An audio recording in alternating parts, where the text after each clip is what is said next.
It is time. Hello, everybody, and welcome again to another Mushroom Wars 2 Cup. I'm Join Sadeki, your herald of greatness and commentator that brings you the best talent from around our community to compete for each and every cup. And I am thrilled today to welcome back as my co-host, the queen herself, Lita. Thank you, Joins, and hi everyone. It's so good to be back here with you, Joins, and co-hosting this exciting cup. I am so thrilled. Yeah, you're excited. I'm excited, Lita. Not only are we giving the people what they want, which is more Lita time, but because fate has finally showed down on us, I have the option to have the queen here to join me to comment on a 2v2 cup. You know, I have been very privileged to co-host in the 1v1 cups previous this year, but 2v2 is where my heart lays, and I am so stoked to be able to finally be able to commentate the 2v2 cup. That's awesome. And a little bit of shout outs. I'm so sorry. No, I don't know if you guys can see. We have a Queen t-shirt here that I got sent by my girlfriend, Gaia. Hi, Gaia. She sent this in the post to me as the Queen of Support. That's so good. Oh man, I love it. Gaia, why don't you send me any shirts that say anything? But you know what? I'm not jealous. I'm not jealous that everybody has too many shirts and I don't have any. It's not fun. It's not a thing. But anyways, it's not just any 2v2 cup. Today is the final open 2v2 cup of the year. No, it's a huge showdown today, and we have both newcomers and old rivals coming today. And there's a lot at stake because this is the final chance for co-op teams to prove their place on our little leaderboard that we have been collecting points over the year. Mm-hmm. And today is day 2 after almost 50 teams that have been competing to get to the final 8 spots today.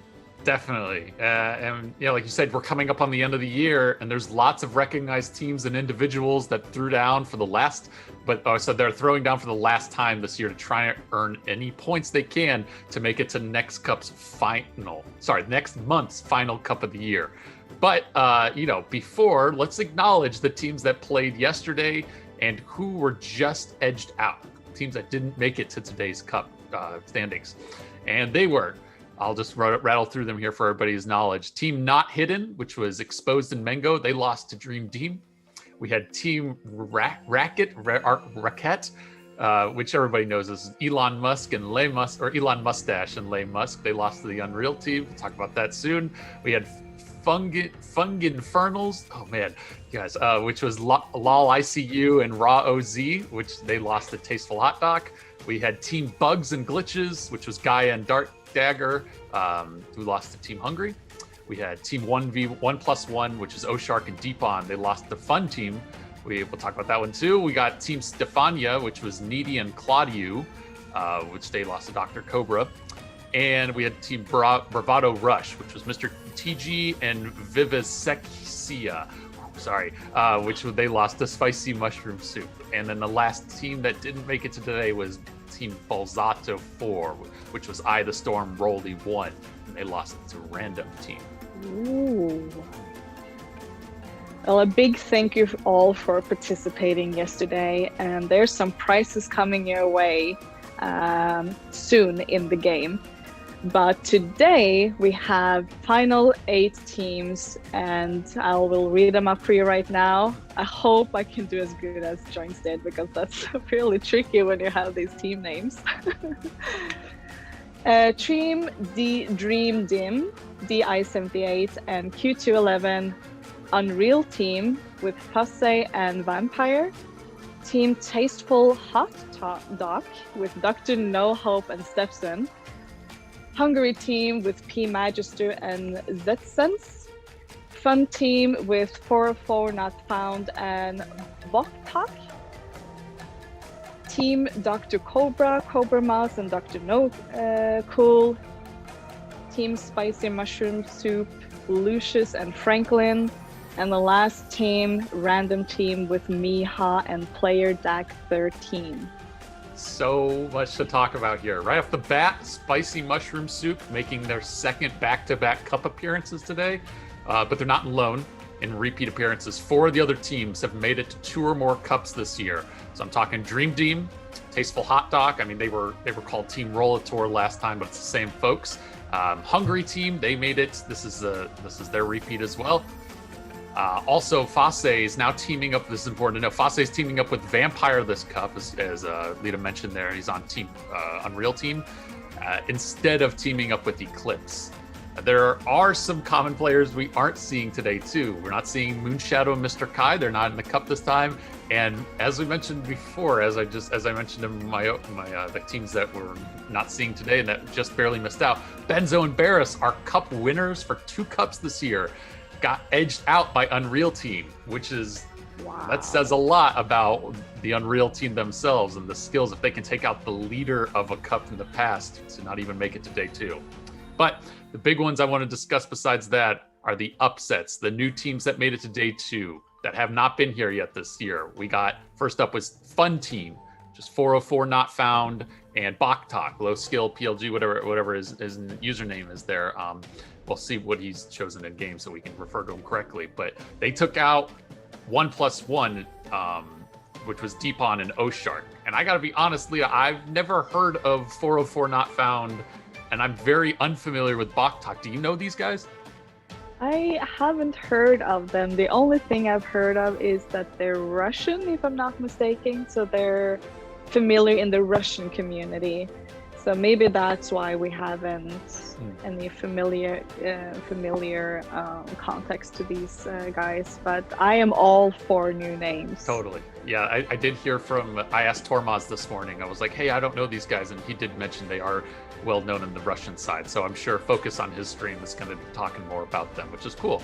Yeah, the other one I wanted to call out to was Team Basalto 4, which was Eye of the Storm and Rolly, who both of those guys have, are well accomplished. They've won some of the community cups where everybody knows their name. They've been in a fair share of cups themselves, but they were beat out by Random Team, which was Miha and Player Doc 13, which is again their first appearance for any of the day 2 cups this year. And do you know either of those guys? Yes, I'm very familiar, but I think this is a very important part that people don't realize, that even if you win 2 cups in a row, you can still not go to second day. It's not a given. You have to be on edge. You need to be on point. You need to practice. You can't just slack off and think, oh, I'm a cup master and now I can just, relax. I know these maps. I know how to do this. So you always have to be on point and be sharp and pay attention. And so it's not a given just because you've done well in the past that you get to second day. Totally. Yeah, you couldn't have said it better. Barris and Benzo both admitted that they hadn't played together in a couple weeks now, and so I mean, it goes to show even for a couple weeks you can get a little bit rusty. Just 2 weeks, you're rusty. Yeah, it's incredible how you need to be very, very trained to get to day 2. Yeah. But what do you guys think? I mean, this is easy for me and Lita to mention. I've seen some comments here from Gunnar and a couple other people that have played with 404 and the people we just mentioned. But I'm curious what you guys think and what you guys will think happen. As is customary, we are doing a viewer's quest before the games begin. That's right. Head over to our Facebook page and put on your guess of the 2 teams you think will make it to the finals. All guesses will earn prizes, and if you get it right, you'll get even more.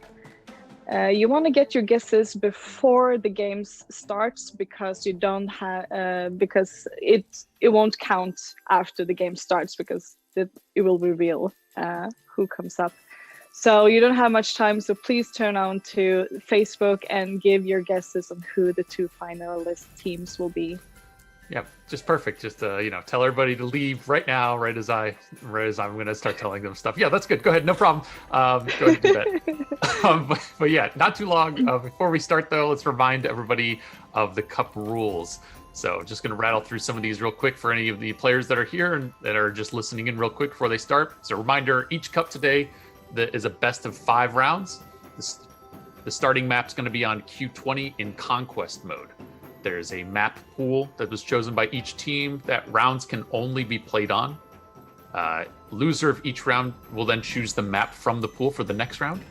All modes are acceptable, except for obviously on the first mode, which is Conquest, and then on Match Point also, they must be played on King of the Hill mode. There's a hero pool also of certain heroes that all teams can choose from. Those heroes are Chia, Moro, Stella, Pixo, Klotz, Kenner, Trini, Martio. We'll have a graphic for you guys. You can see that soon. There's also the highest seeded team will send the invite out, choose the map. Then there's a player selection rotation, which is going to happen in order to keep kind of everything going in a proper order. One person will make a select of which hero they want to play as, then a following one from the teammates, and so on and so forth. The goal being that we're not going to see any back and forth. Oh, you chose this character. Well, I'm going to choose this character. Oh, you chose that character. Well, I'm going to swap who I chose. It's just an order of operations to make sure it stays consistent. And last, all games are going to be played on tournament mode, which sets the round lengths to 6 minutes. It sets all players' passive tier levels to 3. It also maxes out all characters' ability level and removes equipped artifacts. And crucially, some things that our players cannot do today and they need to be watching out for is players are not to choose any heroes outside the map pool. The same hero or map cannot be picked multiple times by a player per 5 rounds. The same hero cannot be picked by both teammates on the same game. That means no mirror heroes. Also important, if players accept invitations and plays with banned heroes, banned maps, wrong starting mode, the match will count as normal. Repeated offenses will be resulted in a technical defeat. Yeah, what about, now that we got through the rules, what about the prizes today, Lita? Well, that's what we're here for, right? So the top 3 teams today are all leaving with a lot of gems, runes, gold, and as well as 1 to 2 weeks of premium in-game for free and a frame and the in-game trophy. And not only that, Zillion Whales is actually giving out some actual cash.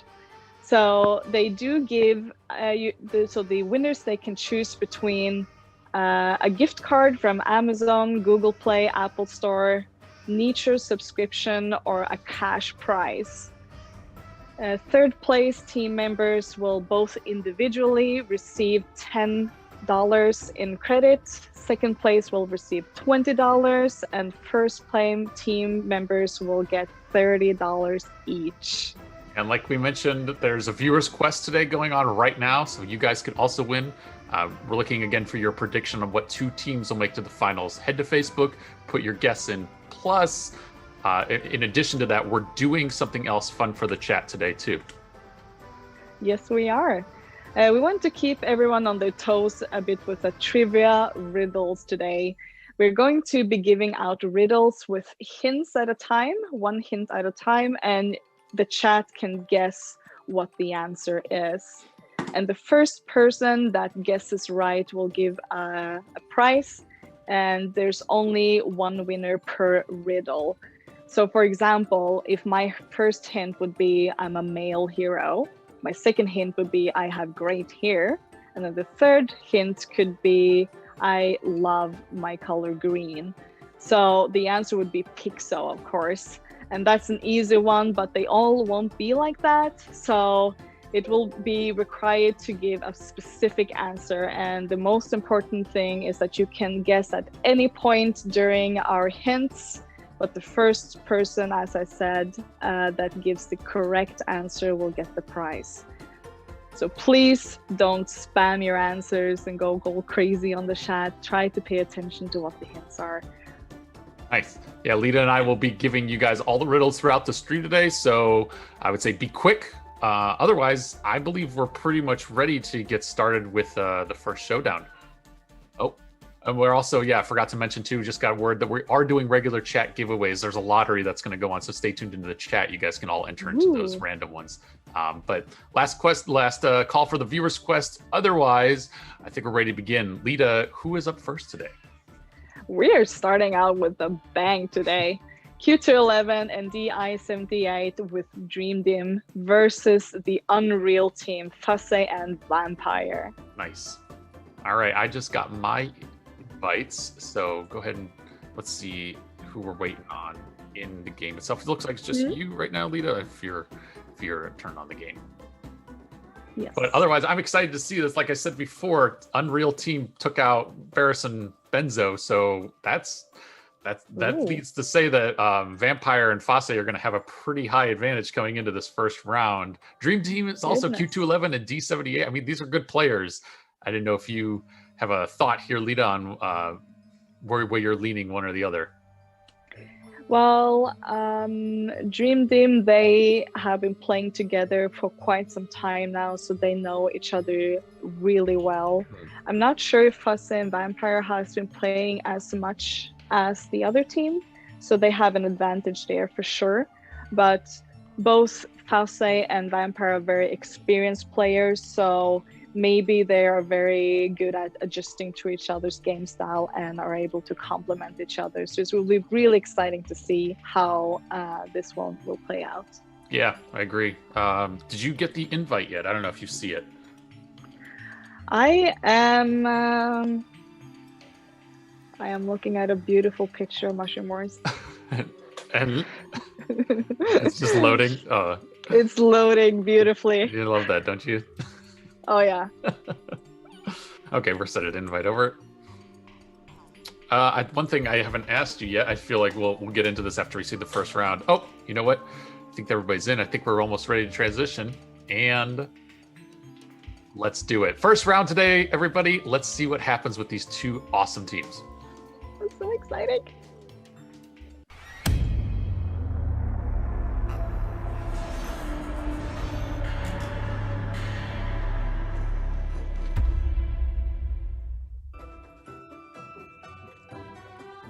Here we go. Matching heroes for both teams. I see Trini and Chia for both folks. Oh yeah, matching heroes, yeah. All right. So this is going to be the starting match on everybody's games today, so it's always fun to see what the opening strategy is and if everybody's going to steal from that or if they're going to follow the same path. Looking like with D78 getting the Forge at the bottom is going to be the one making the hard push up to try to attack Vampire quick. They're freezing the Forge. Double freezes. Ooh. Vampire able to steal for just a second, but not too long. Fosse is just feeding as much as he can over to Vampire's Forge there to reinforce it.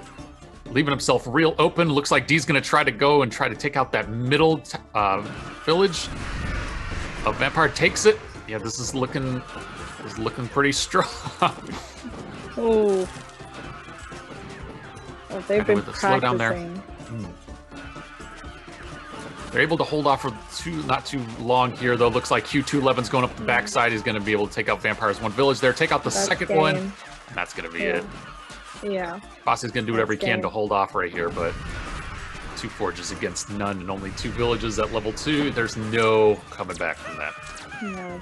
So first round goes to Q211 and D78 Dream Team. Good for both of those guys. Yeah, that was a quick round. Quick round. It's an opener I've seen quite a bit. This seems to be the popular opener to get a forge. One feeds, the other that has the forge pushes to the center neutral village on the opponent's side. So you saw that both teams did that today. Yeah. I can imagine we're going to see that as a strategy. Maybe there was a confusion there on who wanted to take. I don't know. I'm just speculating here, but who wanted to take the forge up top? Seemed like Fosse and Vampire were both going for it. Vampire did send out all of his units early, so that's the assumption there is that, yes, he's going to be the one to do the majority of the attacking. Fosse then will be the support. Fosse has always been the support, so I think that was planned, I would imagine. Fosse is just really quick on reinforcement, so he's timing it slightly late to make sure that Vampire getting the forge. then it sounds like it wasn't so much a confusion on the front part of who was going to take what role, but rather the next attack came from DI-78 and Q so quickly that Vampire was just kind of shaken up and didn't have as much units coming in to support those attacks. So yeah, it makes sense. For the new viewers that are tuning in here, wondering why are they choosing Trini and Chia, and it's all about the Forge. So when you have a Forge, Trini uses her first to freeze it, which equalizes the Forge. The Forge gives you extra attack power. That's why you want a Forge. And Chia has the first ability that gives you an extra Forge for a limited time in a limited area. So that was the plan for both teams in this particular game. Gotcha. I just sent an invite over to you there, Lita. I don't know if you saw it yet. But it looks like, so because Q211 and D won that round, Unreal Team gets choice for this map, and looking like they're going with Q12, just for everybody's awareness. My favorite map, the Christmas map, is yeah. what the community would call it. I didn't the know Christmas that. Tree. Yeah, I didn't know why people called it that, because for the longest time I didn't even notice like that it was snowy. And a huge Christmas tree in the middle of the map. I know. I can't believe I didn't notice it either. But then as soon as I think Elsh or somebody, maybe it was Fosse, somebody called it out, and I was like, oh, that makes sense. But I always just look at the villages. But yeah, I love this level, so I'm excited to see what everybody does here. So we're at Hero Select here. Vampire making the first choice. He's going Marty-O. Now Q211 and D, they choose as well. We got Stella and Marty-O on their side. Wonder if Fasse's going to go Stella and we'll have another repeat. Yep. All right. Just writing this all down so I have it.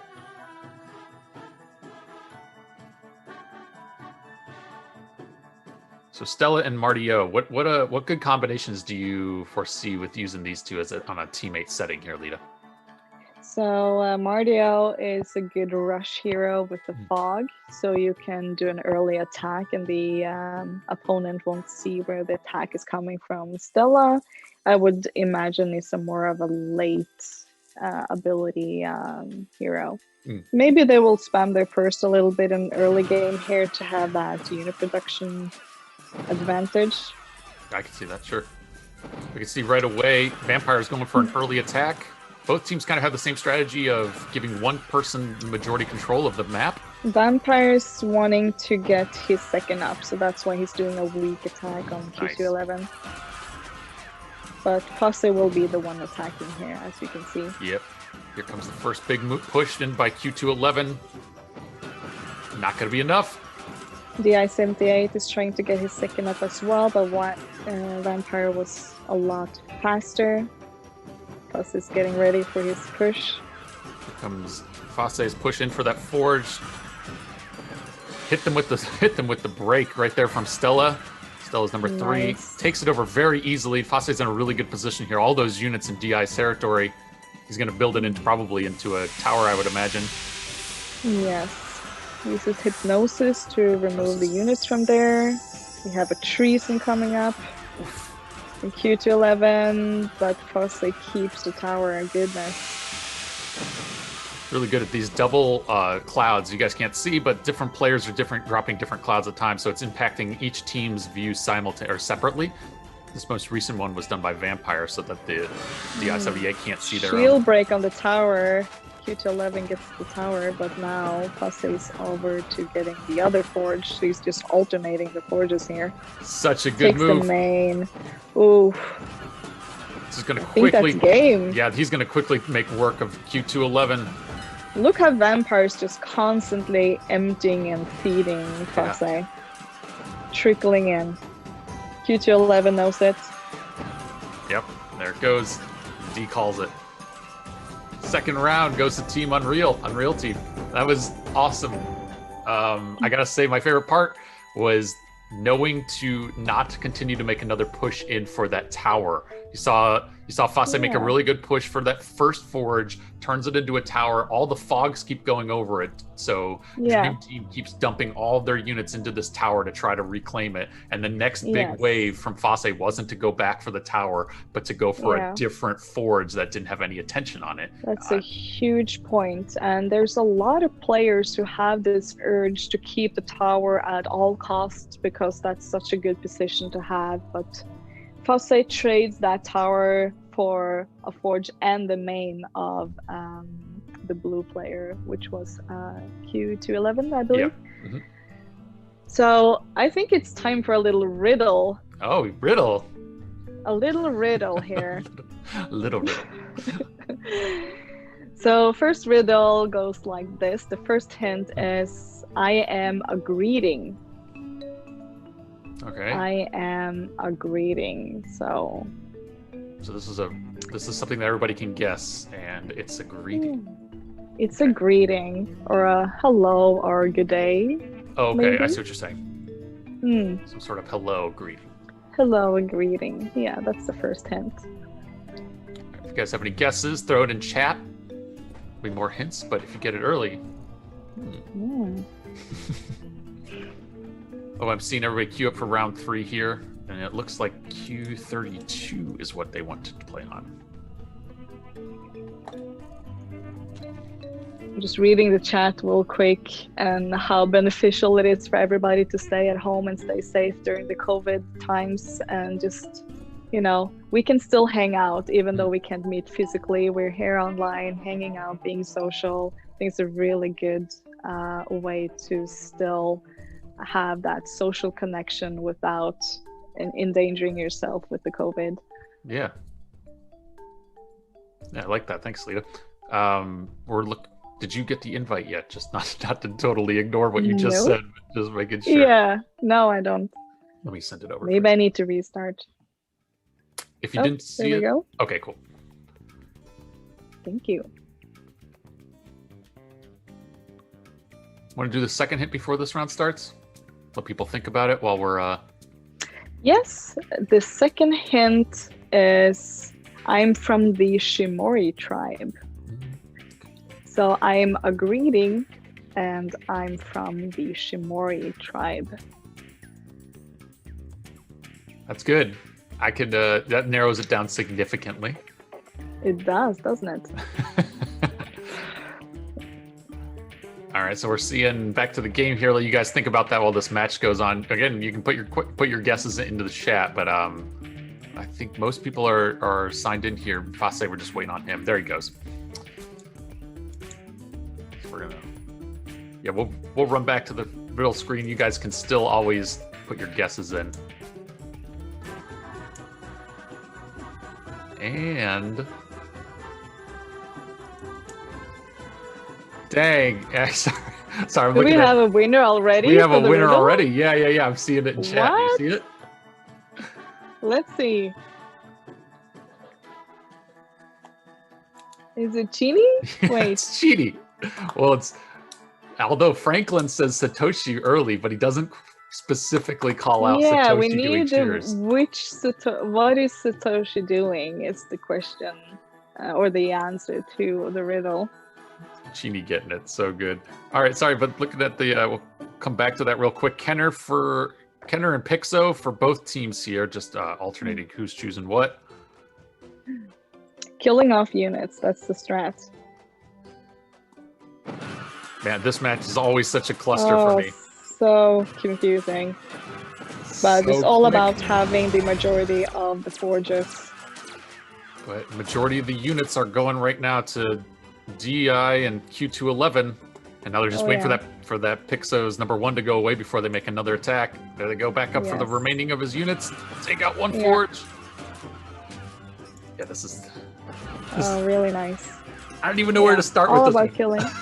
This It's is- so quick, Right. but it's all about, like, if you have 2 forges against a person that has 1 forges and you're attacking each other, the one with the 2 forges will lose less than the one with the 1 forge. If you have 3 forges, you'll lose even more. But if you get the forges back, then, like, it's kind of like the math going back and forth on like whoever has the most forges basically are the ones who will be winning this type of map.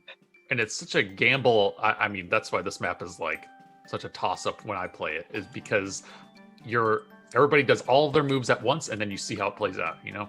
And there are some good strategies you can take. Maybe you reserve some because you know people might come at you with 1 or 2 units, so you want to just make sure you can defend a little bit. Maybe you wait until the first wave is over and then you do all your attacks. I don't know. I'm interested at what you normally do when you see that map.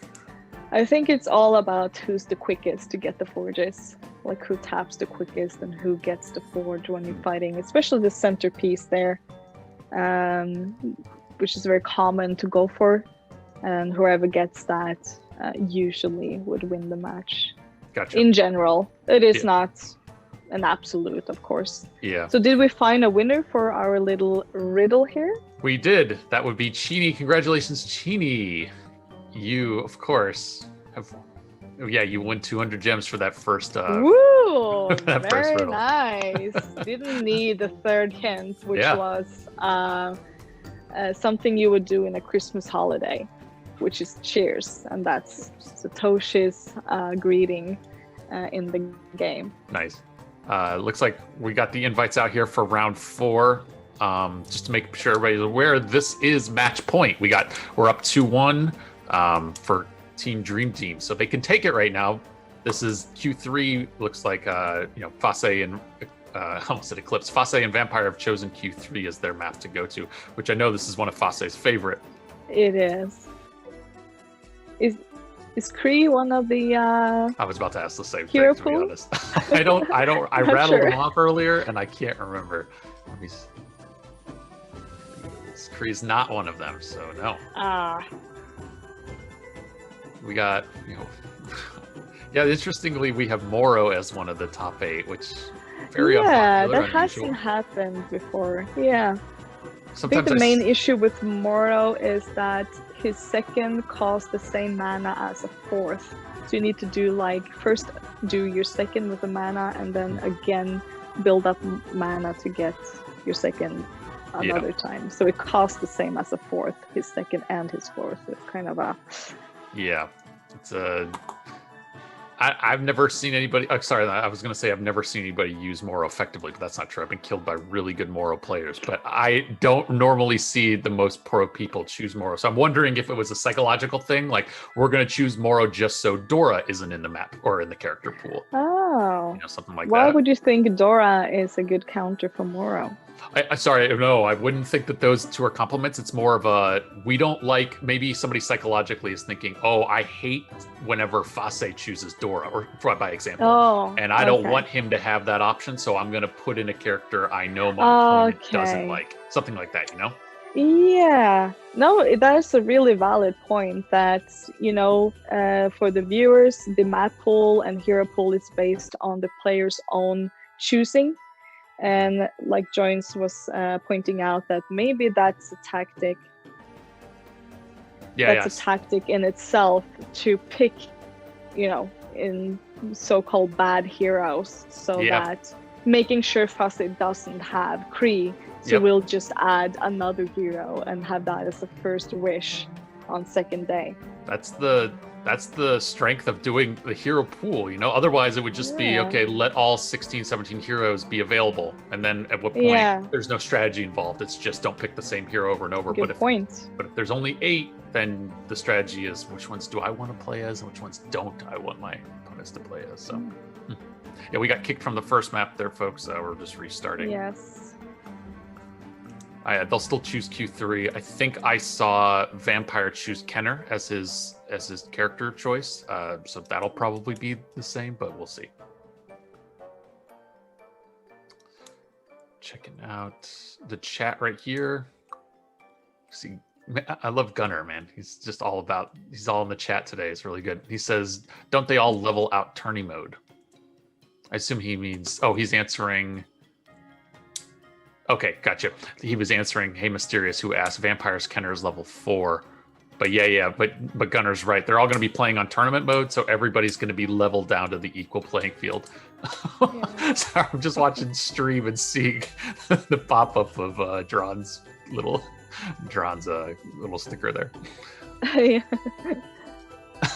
Yeah. When there's a bug, we put that up. Okay, got When it. there's a bug, we see Drawn. Cool. So here we have player select, or character selects rather. There we go. Yeah, Vampire's choosing Kenner. Q going Chia.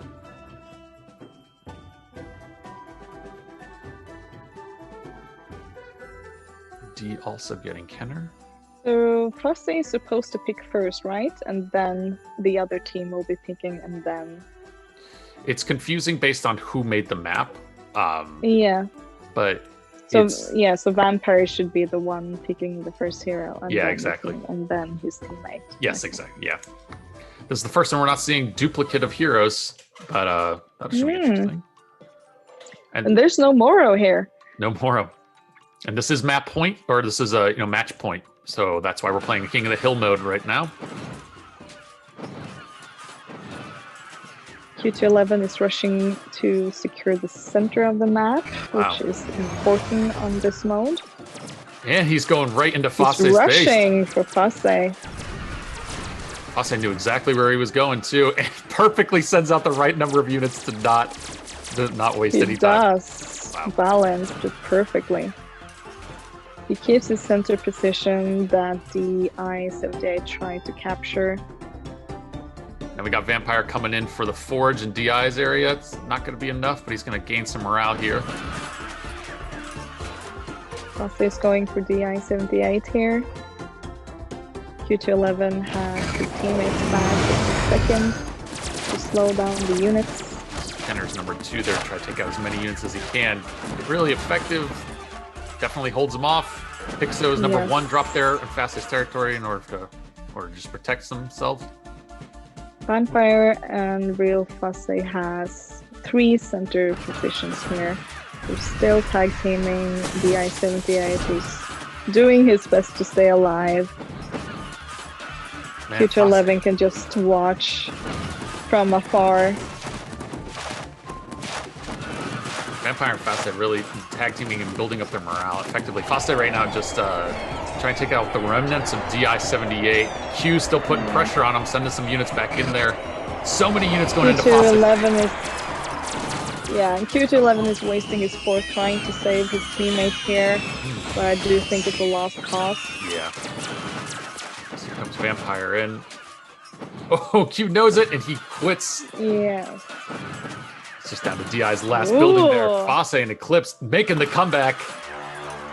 And there's just some last units to take out D. It doesn't look like D doesn't want to let go. Fighting to the very last end.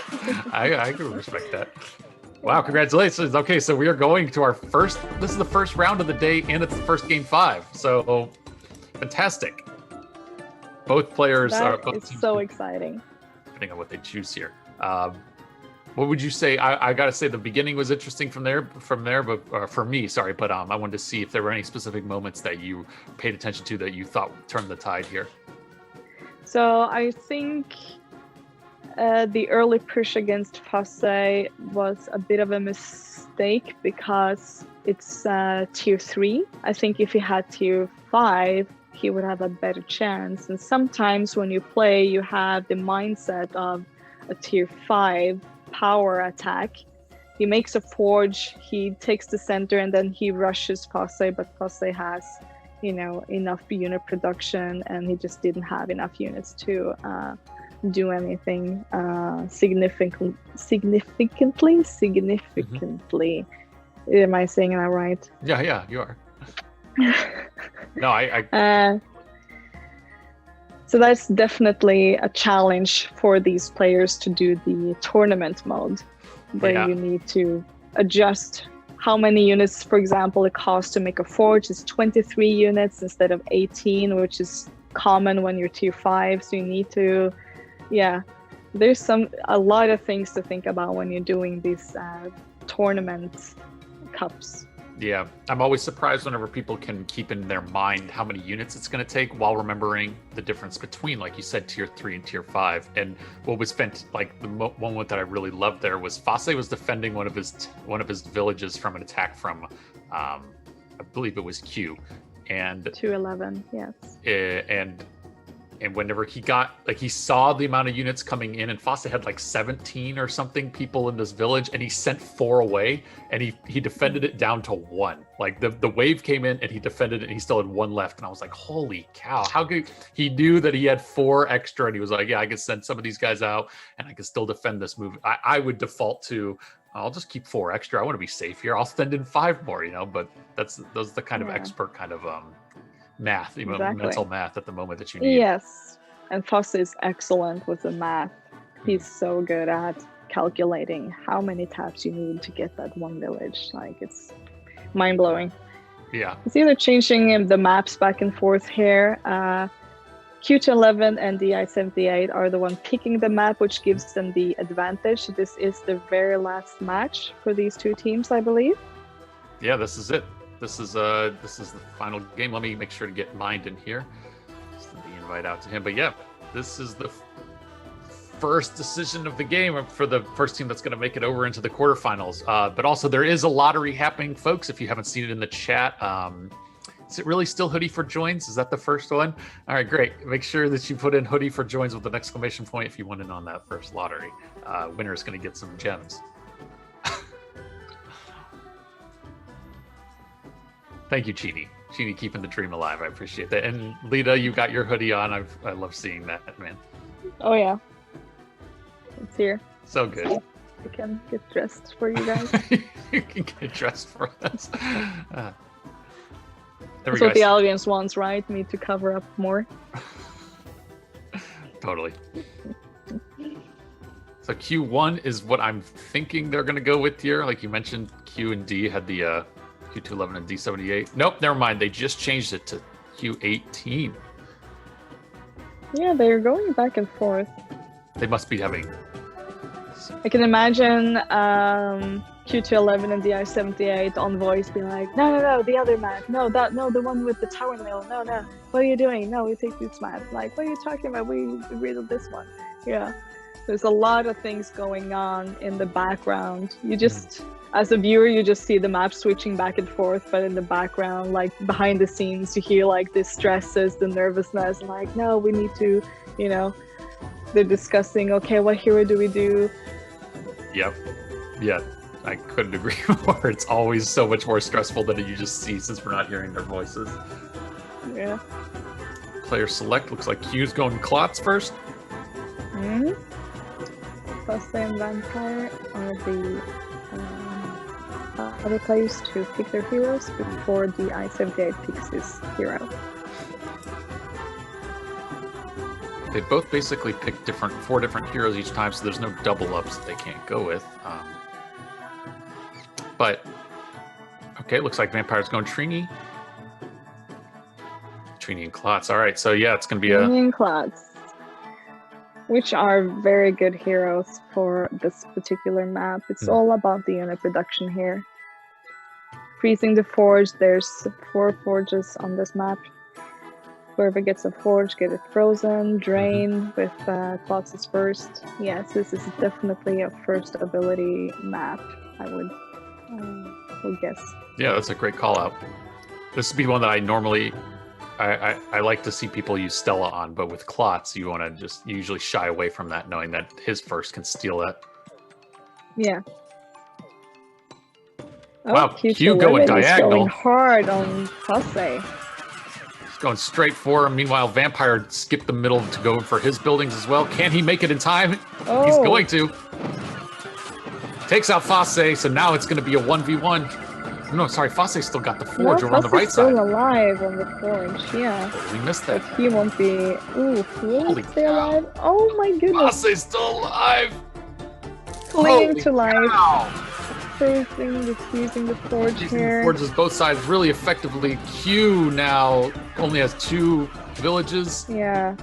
Gonna be able to take this last forge, but only for a second. He knows it. He knows it. Q211, you need to drain now. No? Oh, What? excuse me. Oh. Red was I vampire. didn't see Oh what my happened there. God. Oh, Red was goodness. vampire. The colors, I forget on that map. The colors are backwards. Yeah, in the they top swap right corner. sides. They s- Yeah.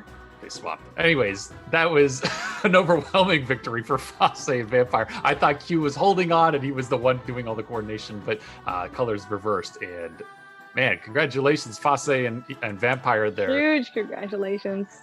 Really, That is very impressive when you're a new team, but we don't know how much they've been practicing. Like maybe they've been doing this for months without us knowing, but Yep. it's really well done with a new teammate in a cup to do this well with performances. yeah, and everybody knows you guys are both really strong players, so there's that lead time it takes to potentially get up and running with how your partner plays and making sure you guys have similar styles. But that got you to where you are now. So congrats, you guys are gonna move on to the quarterfinals. Big shout out again to Dream Team for you guys.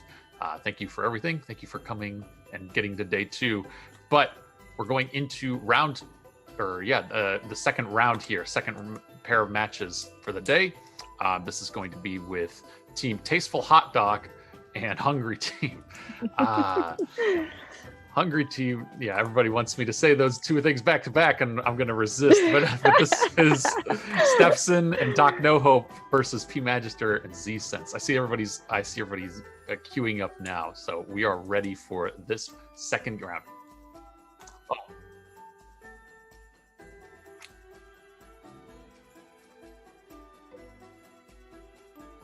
Oh, we're still writing in their names. Gotcha. Never mind. I thought we were transitioning into that one. Well, we're already on character select here. Let's make sure, see what everybody's going for first. Stefson's going to be last to choose. Doc No Hope was first. He chose Trini. See the same hero selection here as we did with the previous two teams. Mhm. That definitely a forge fight match on this particular map. Kenner. Oh, did a Kenner! Oh, exciting! All right, here we go. First map's coming up.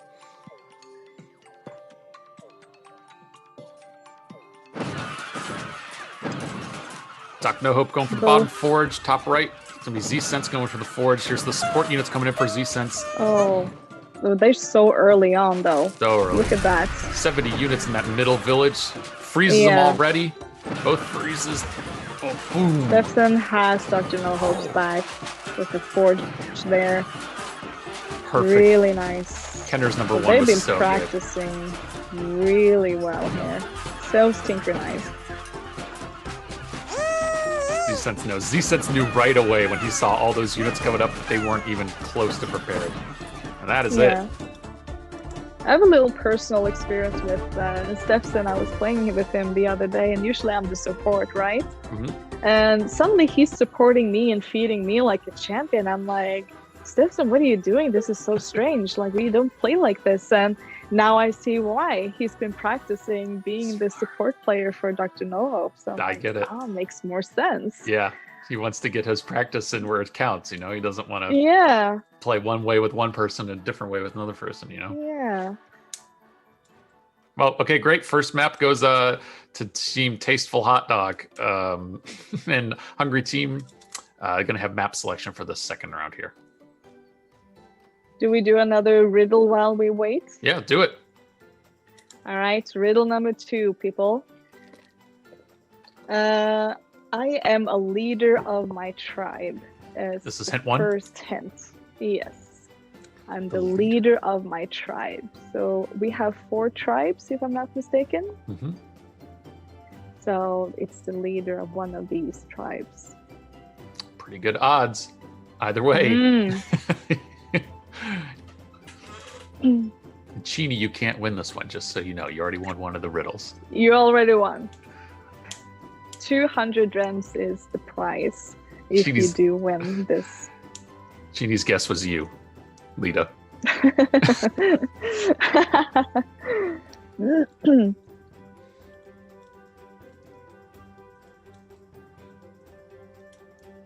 Ooh, first guess is coming in. Franklin and Big Papa Smurf saying Rudo. Oh.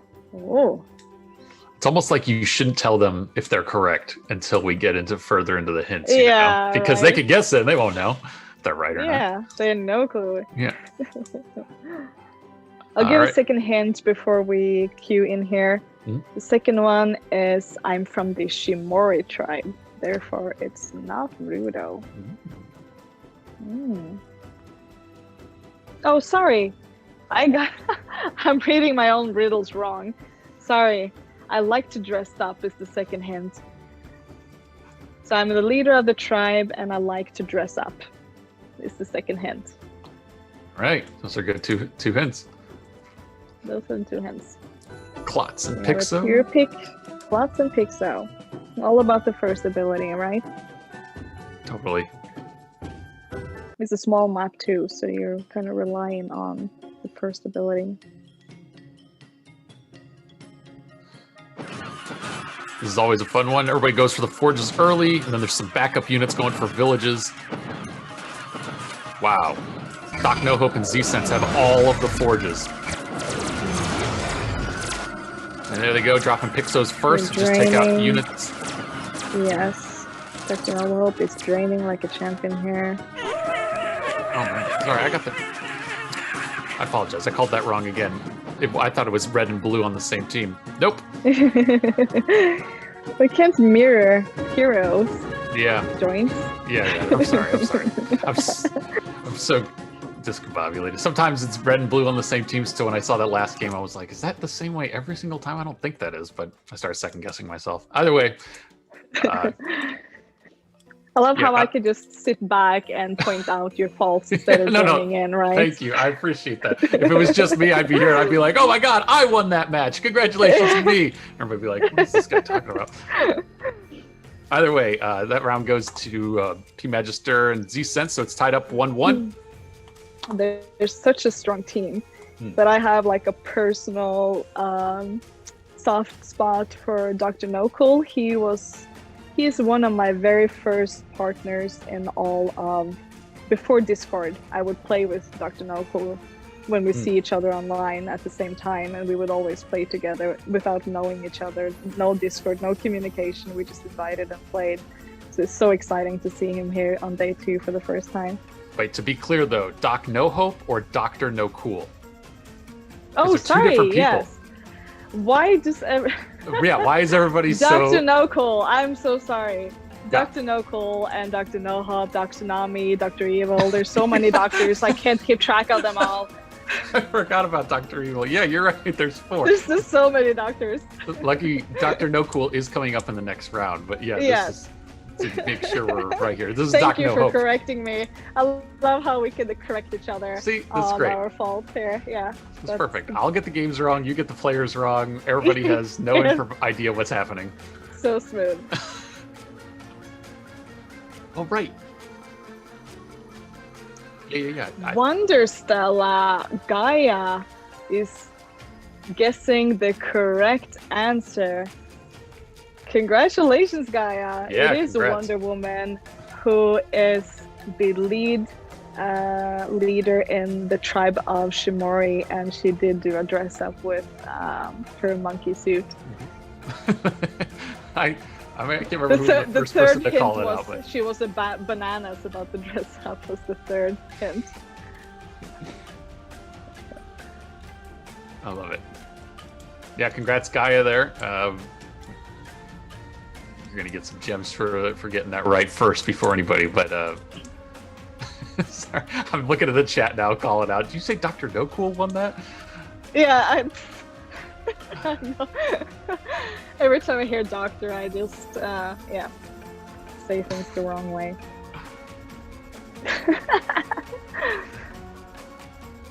Perfect. All right, so here we are queuing up for this round. Again, it's another mirror characters, Chia and Trini.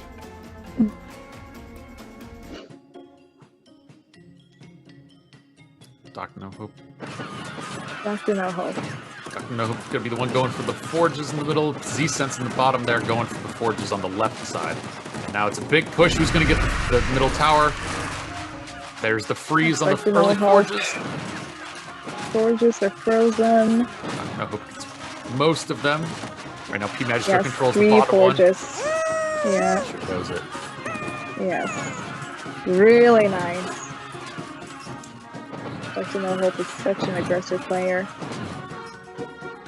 So fast. Do you know where Dr. No Hope is from? Because P Magister and Systems are obviously from what's their team name again? Hungary. Hungary, yeah. Yep. And then you have Stefan, he's German. And Dr. No Hope, isn't he German as well? Or am I mistaken? Do you guys know in the chat here where Dr. No Hope is from? Yeah, I'd be interested if you guys had that. Sometimes we do a player. So you have Hungary versus Germany, right? Yeah, or something like that. Sometimes we do like a survey just to make sure we have everything right. We didn't get that out for these guys this time, but I could probably dig back through my records and see from the past cups that we have pulled them where they're from. But you're specifically looking for Doc No Hope, right? Yeah, because I know for sure that Stefan is German, and by the team name of the other ones, I know they're from. Just trying. Come on, chat. Tell me the answer. Yeah. I wonder if chat does know that. I'm seeing. Franklin said, "Is this the next riddle?" Yes, chat. This is the riddle. Where is he What's from? the riddle? Where is Dr. No Hope from?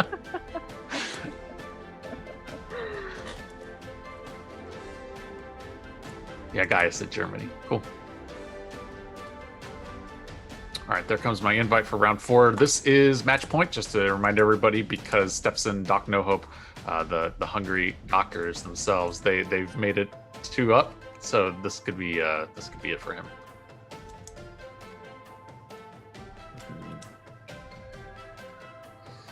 It's I don't want to talk about their names being a hungry team and there's a tasty hot dog. Like I don't want to put these things together, but that's what they.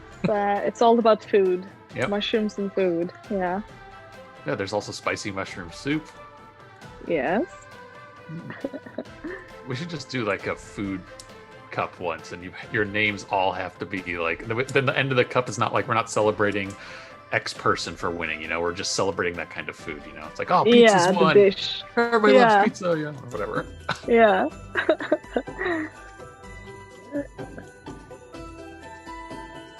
Two threes, looking what we're queuing up here for. Again, this will be P Magister and Z Sense's choice. They're going to choose first hero, and then Doc No Hope, Stefan are going to choose theirs. There goes Z Sense choosing Pixo.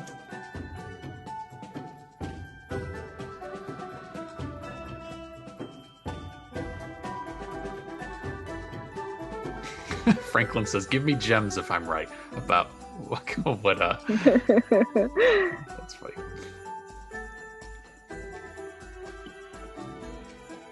Wait, Did we get an answer?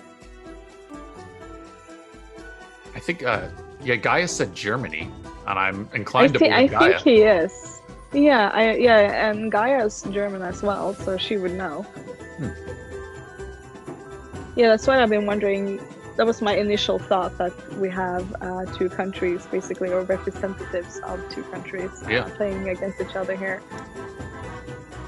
Oh, and funny, everybody, I don't know if you guys remember this, the last cup was actually the same in the semifinals. It was the same pairing of these 2 teams against each other the first round of the day. I have to look back through my notes and see who won that game, but I'm pretty sure it must have been Stefan and Doc No Hope, because they were Team Rollator and they made it 4th place last cup. So this is potential for P Magister and Z Sense to make a comeback here and kind of show that they deserve, they're going to pay him back for that last victory. But either way, here we go. This could be it. Everybody expanding inward this time. Nobody making some pushes outward until they've developed their own bases first. There we go. Doc No Hope dropping the first forge, making his way outside. But everybody else is next up to follow. No forge for Z-Sense, so that easily went to Stefan. Z-Sense drops it second. Stefan dropping as many units as he can inside the center. Now he's going to make a push over for Doc No Hope. There he goes, he's feeding him. Oh, wow. Brilliant by Dr. No Hope. Really good. In both those positions. Yeah. And he has all the morale too. If you see on the top line here, 3 stars against 1 and 2. I was just able to thwart P Magister as P Magister has to spend all of his units to take back that village. But look at the second wave coming in. It's going to make quick work of P Magister. Meanwhile, Z-Sense at the bottom doing what he can to reinforce that forge. Yeah. P Magister knows it's too little too late. It is. You got like 100 villages against 3, and here comes at least one big move against Z-Sense down there at the bottom. Yeah. Takes that. That's Z-Sense. GG. That's GG, man.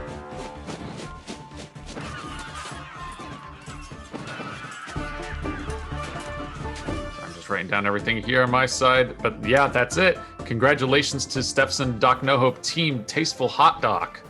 You guys are making it to the next set of rounds. Congratulations. And Team Hungry, man, I love you guys. See you all the time. You always make it to day 2. So you're strong. You have a really good pairing. You guys are good teammates, obviously. So congratulations for making it this far, and thank you. But either way, we have round 3 that's coming up. The 3rd round pairings today, they're going to be with these 2 teams, Fun Team and Dr. Cobra. Just to give you a little background here, Dr. Cobra is Cobra Moss and Dr. No Cool, and Fun Team is 404 Not Phoned and Bach Talk. So we'll see as these guys start to queue up too. Are we ready for another riddle here? Yeah, or I think do so. we are you Oh, we're doing a lottery first. I'm Oh. just here. Let's see what the a lottery. lottery first? There's so many prizes. Yeah. It's Win just everything. endless. Zillion is just, throwing out gems to the audience here. Exclamation point 2v2. All right. Everybody can join in that lottery as well. You guys can win randomly 100 gems. Get the if you luck shines upon you. Oh, Rob T's around. Good seeing you, Dark. Dark Dagger. And Cheeseburger is hanging out with us. Hey Mysterious is giving a shout out to me and interacting with the chat here. Nice. I didn't see Cheese earlier. That's awesome. Yeah, Cheese is always around, right? He's always there. If you Speaking look right. of food, yeah, Yeah. Cheeseburger. Man, the more we talk about this, the more it's like actually feasible Yeah. to do a food-based Yeah. tournament. Food-based community. We got Wiener Schnitzel. Now We haven't even Yeah, think of this. Wiener Schnitzel. We got to get Shiitake back. Who else can we get here?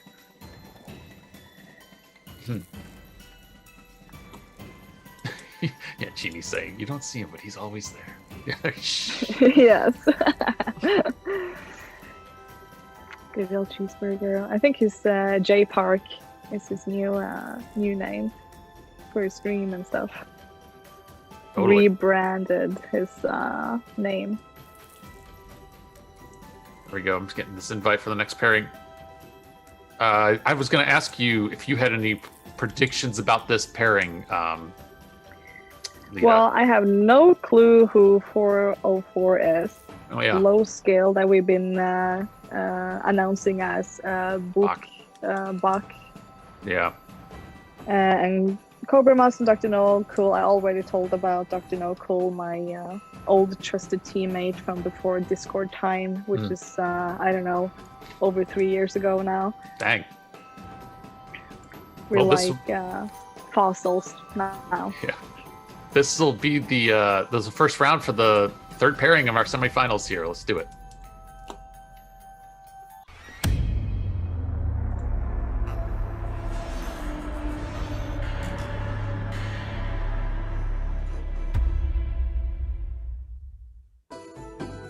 Excuse me, quarterfinals, not semifinals. Let's see here. Oh, it's another duo, Chia and Trini, both teams here. Seems everybody has. It's almost like, is there a right answer for the heroes to Yeah. pick? It seems to be, yes, there is a right answer. Yep. Yeah, Trini's number one of freezing everything is just so crucial, especially when the whole crux of this map is get the forge as early as you can, and then one team go for it. Cobra Moss is going for the forge hard, but there's 70, 80 units in there. Freezing it, but I don't think that will help because... Man, Cobra Moss... 404 has frozen. He was paying... Well. He was really banking on 404 not found, emptying that forge and him being able to take it over, but they saw the move so early that they were like, all right, let's just keep all the units there. Yeah. Well, I think you see it's a very similar opener here, and it's almost like 404 knew this was going to happen. Yeah. Maybe they've been checking out their history matches. Oh. Dr. No is out. Yeah, really quick work of him. Cobra Moss knows that everybody giving some thumbs up there. Yeah. I thought that was going to go a different way. Yeah. Only but because... I think the game was lost when Cobra Moss didn't get the forge to 404, and at that point he had the morale advantage, and he could just counter and take down whatever he would please. Yeah, you're totally right. I guess what yeah, you're right. You saw that first push, it failed, and then all that morale went to 404. But then 404 made an attack himself, and it failed, and then the morale balanced between 404 and I believe who was it? 404 and maybe it was Cobra Moss. Whoever I have to check again, but there was a balancing of the morale, and I thought it was going to start to go back to being more of a 2v2 match, but the next wave came in from 404 so quickly that you're right. He was able to just take it over. Yeah. And that's kind of the risk of doing a rush. Like, it's fun doing a rush, but the price is very high if you fail. So you really rely on that rush actually working. If it doesn't work, you're dead. Yep. Especially on this level. Yeah, I agree. Seeing the chat here. Oh, Vuzin. I'm seeing Vu watching on YouTube there. And and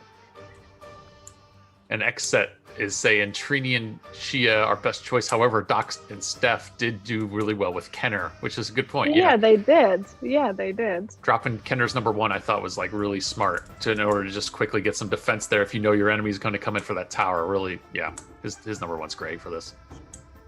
I see Stefson or Xset, which is game on chat here. He's saying, enjoying Sadek is speaking all the way up to the top. Yeah, he actually helped me out with that because my I think my gain level was up way too high. So I turned it down. If I'm still too loud, let me know and I can turn it back down.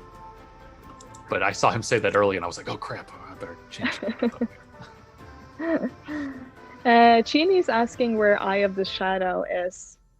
I think he's making fun of me for pronouncing Eye of the Storm.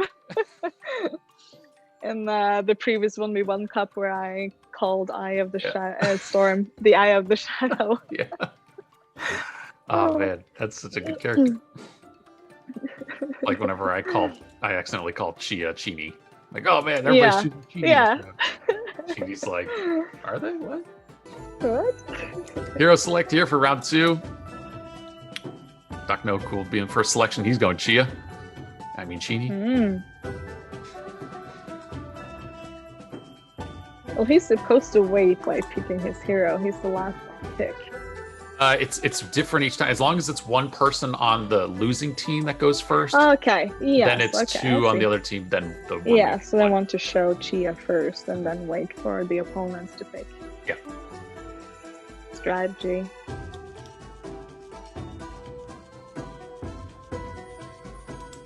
I didn't realize Xset S was also Stefson, so thank you for calling that out. So that's even funnier that Stefson in chat was like, hey, Doc No Hope and Stefson did do really good with Kenner, right, guys? Yeah. Right? Yeah. We did great, didn't we? Like, all right, yeah. You won, you're right.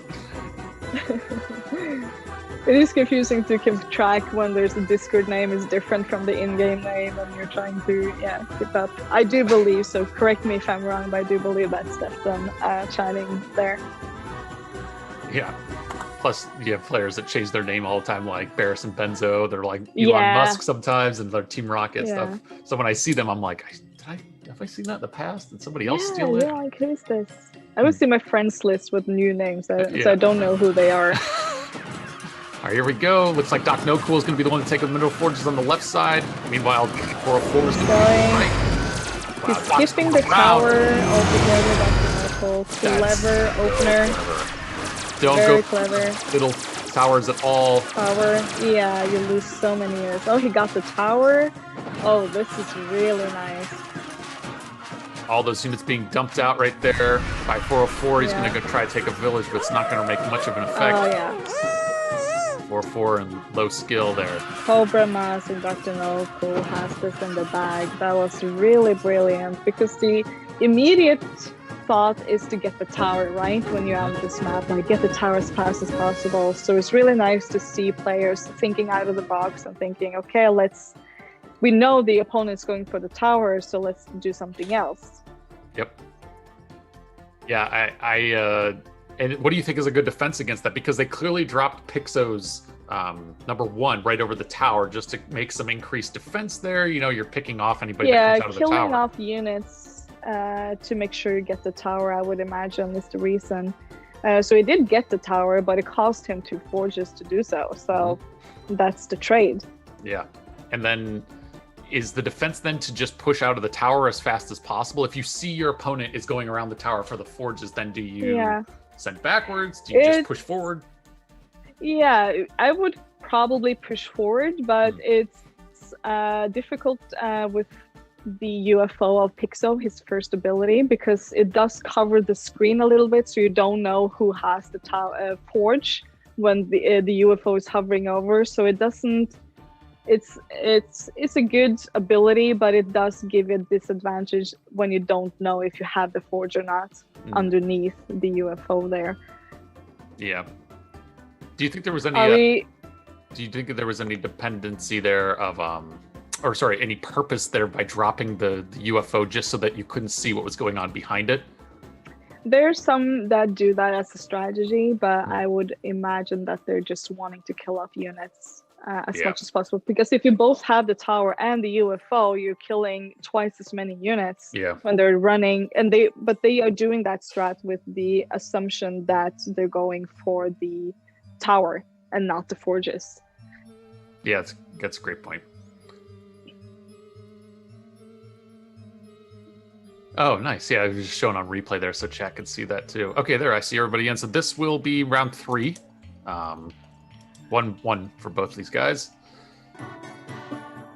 And I'm just waiting to see what guy they're going to choose as far as the map. 25 is the map that has been picked for now.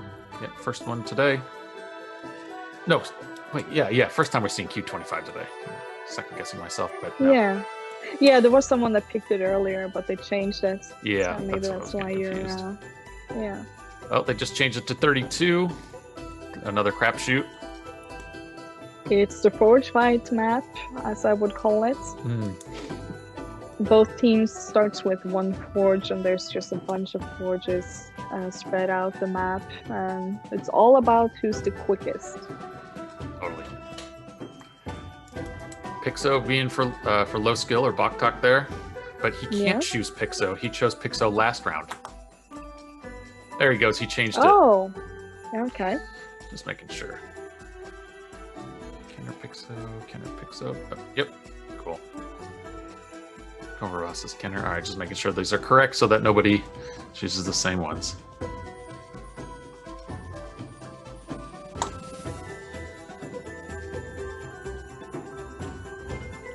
I think everybody's in agreement. Looks like they're waiting on. No, okay, they're good. Yeah, they're picking the same heroes as the previous 2 teams did on this particular map. It's all about killing off units.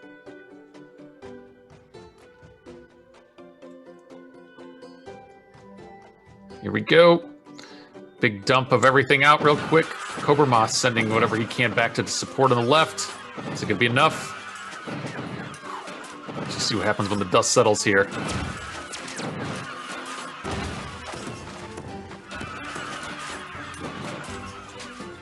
Okay, we're waiting for these towers to clear before the next wave comes.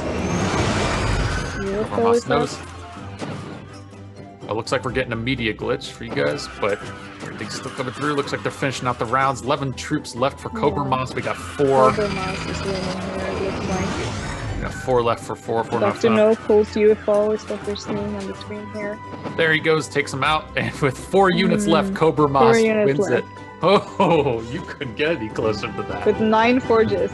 Yeah, 9 forges and 4 units. That's awesome. So a little fun fact for the viewers that are not familiar with the game. So the amount of forges has actually a maximum effect. So when you exceed 4 forges, it doesn't. The more forges you get, you don't get any extra attack power. So he had 9 forges, but he will only have the power of 4 forges. Yep. But oh, sorry, getting word. Oh, gotcha. Sorry, just got a word in there. Just tech team making sure they get everything correct on their side, so they're going to do a quick refresh. Something I'm noticing on that map, Lita, is nobody goes for any of the villages. They just stick to straight forge attacks. Straight to forged attack. Because at this level, on a day 2 tournament level, where you have these high skill players, if you hit a neutral village, you lose because it costs you too many units to grab that. And that gives your opponent the extra forge, which again gives you the extra attack power that kills off more units than you lose. And it's game over. So usually when you do random 2v2, people will take 1 forge or 1 village to get that unit production up. But when it's high skilled players like we are seeing today, they don't waste time taking villages. They're just going head on to kill the opponent fast and quick. That's fast and quick. Yeah, that's 2 sentiments that really fits well together. Yeah. I hadn't thought about that, but you're right. That's the difference. Because when I play on 2v2, you're also not hand selecting the unit type where you're going to have a unit. A plate. You're not hand selecting the players that are going to compete in that 2v2 where it's always going to be players that have strong openings or strong number 1s. So yes, if you're just choosing your character first and then you're like, oh, actually we're playing on Q32, now I'm going to adapt and I think I have extra time, so maybe I'll take a village and I'll level that up.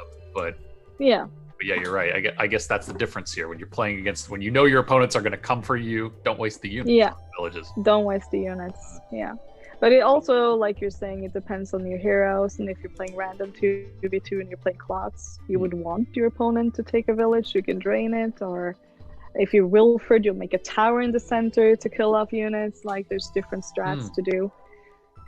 Good call. All right, here we go. Player selection here. Clots going, 404 going with Clots. I missed the map. I'm not sure if you saw it. Wait till that pops back up. Yep, Cobra Moss going Moro. Oh, Moro making his first appearance for the day with two different teams. Oh, wait. They're changing heroes back and forth here. Yeah, that's interesting. Cobra Moss had already... Is that a no-no? Maybe they hadn't locked it in. Maybe he had selected it and... Yeah. Okay, yeah, I see what you mean.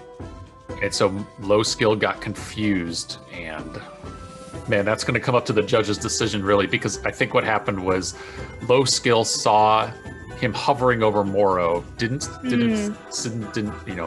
lock it in. Yeah. And he was like, I'll go Moro too. So maybe they'll allow the change. I'm not sure. Yeah, I think we're gonna wait and see what all the players say in chat. They're gonna discuss with the Tormaz or the judges and see what they're gonna rule. Oh, looking like it's good. Everybody's gonna be clear. Good. So Cobra Moss going Clots. Let me write that down. And Kenner for Doc No Cool. So you said you've played with Doc No Cool a bunch, right? For years. That's awesome.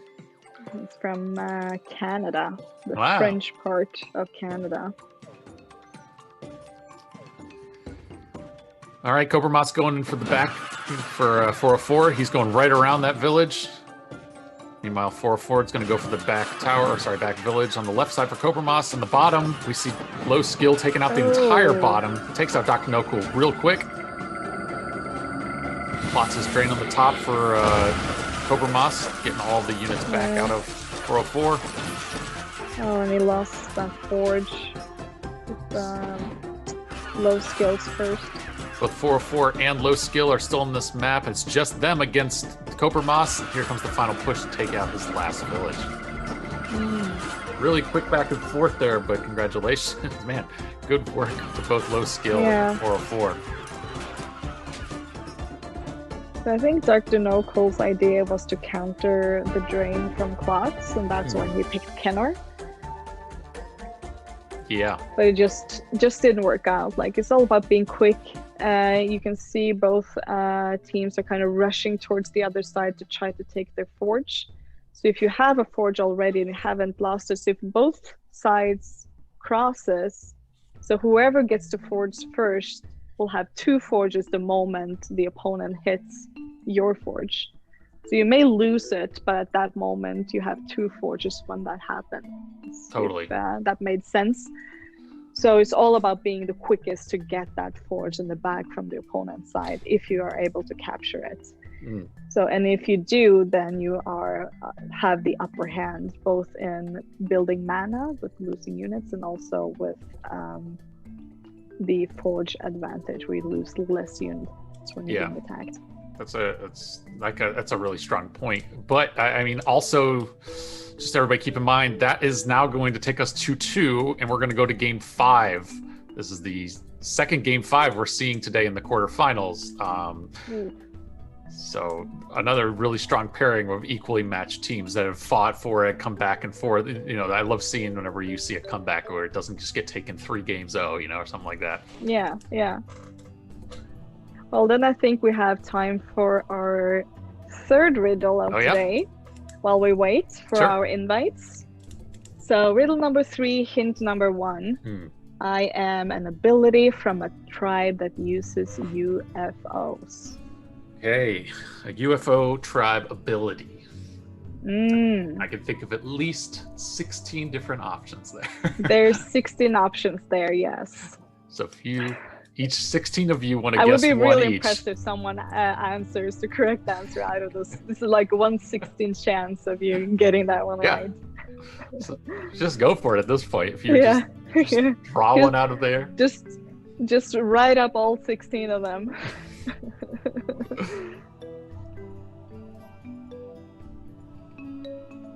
There comes the invite out for the last round. Q2 is the map that's being picked at the moment by Dr. No Cool and Cobra Moss. There we go. We're seeing most of the folks join in as the spectators there. Yeah, I was watching the riddle text on the stream there, trying to get it live, get it in the box. Get it. Stupid software. Yeah. Ooh, okay, good. We're seeing guesses. Look at Stefson just spamming every move he could think of. Well, calm down. Let's, wait for the next hint. Yeah, man. I spent time making these, Yeah, I want to tell them. Don't guess right too fast. All right, looks like we're waiting on just one more person in. This will be round match point, one way or the other. One of the teams are going to take it here. Waiting on, I believe, somebody on the Russian stream to make sure they get in. Oh, okay. So let's see. Yeah, Chidi's saying all viewers spam it. Oh, sorry, go on. Second hint is the hero I belong to doesn't use any UFOs. Okay, here we go. Think of the narrowing down. Think of the tribe with UFOs and the hero within that tribe that doesn't use any. Yeah. Maybe there's multiple ones. I'm not sure. What do you think, Chad? How many heroes doesn't use the UFOs? See if they get it. I'm seeing most people. Okay, so everybody's in the map now. Looks like we're waiting for 404 and low skill to sign off on this. They haven't chosen the correct map, which is what I think they. Oh, excuse me. This is. I'm just making sure it's the right people that are choosing the map. This should go to Cobra Moss and Doc No Cool. They're both signed on to it, so I don't know what the holdup is for 404. It's on King of the Hill. Yeah. Oh well, we'll see what they go with. Yeah.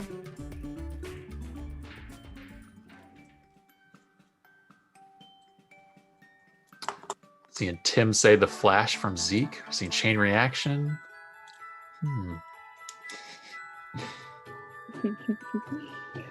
Right, Doc No Cool first to make a character selection. He's going Klotz.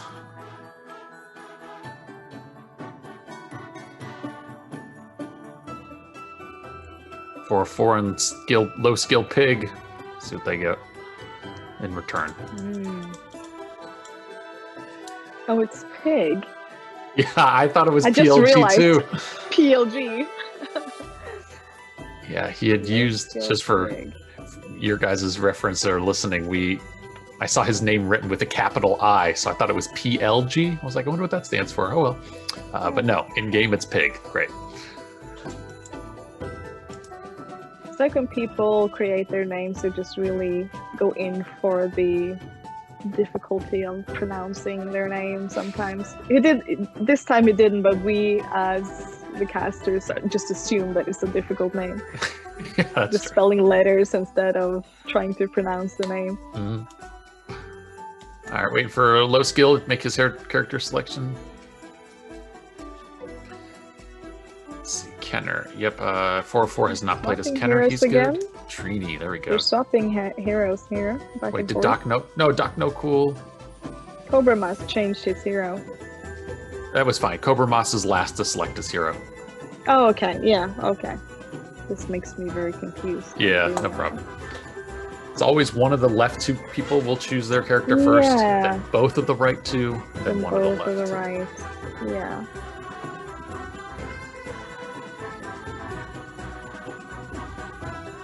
I think that's everybody. Yep, everybody seems to have chosen it. All right, great. This is match point, game 5 here. Ooh. One way or the other, we're getting our winner that's going into the quarters.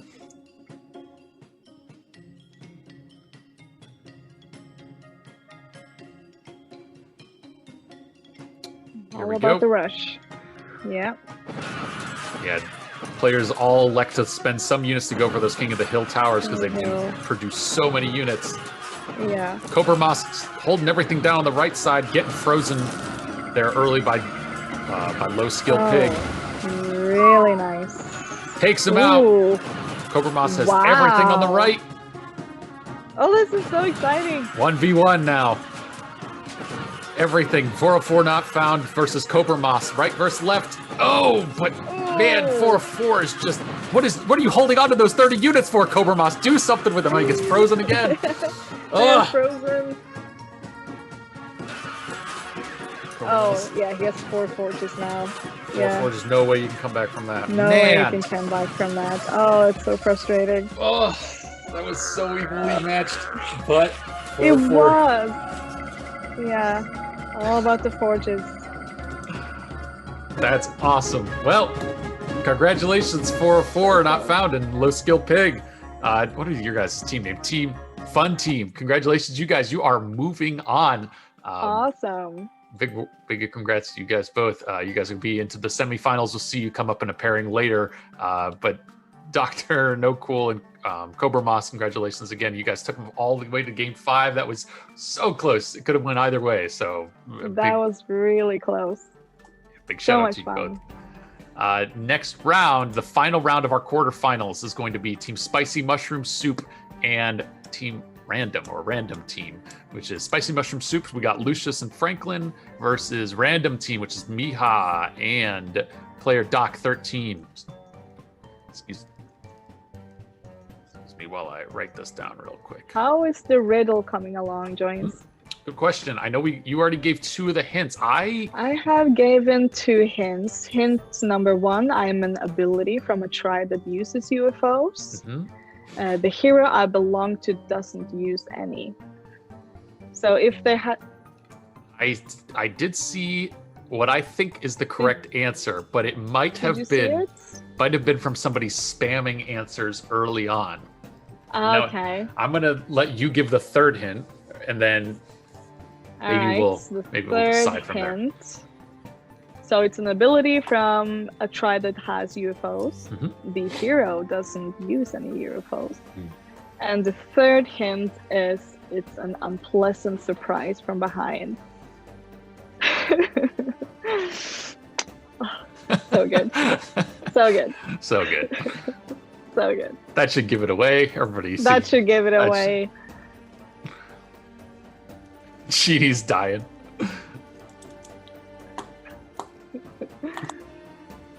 Which ability are we talking about here? Well, while we think of that, I'm seeing most people get their invites in. Let me make sure I send one over to you, Lita. Thank you. Yeah, make sure I'll get mine in here so we get all the spectators correct.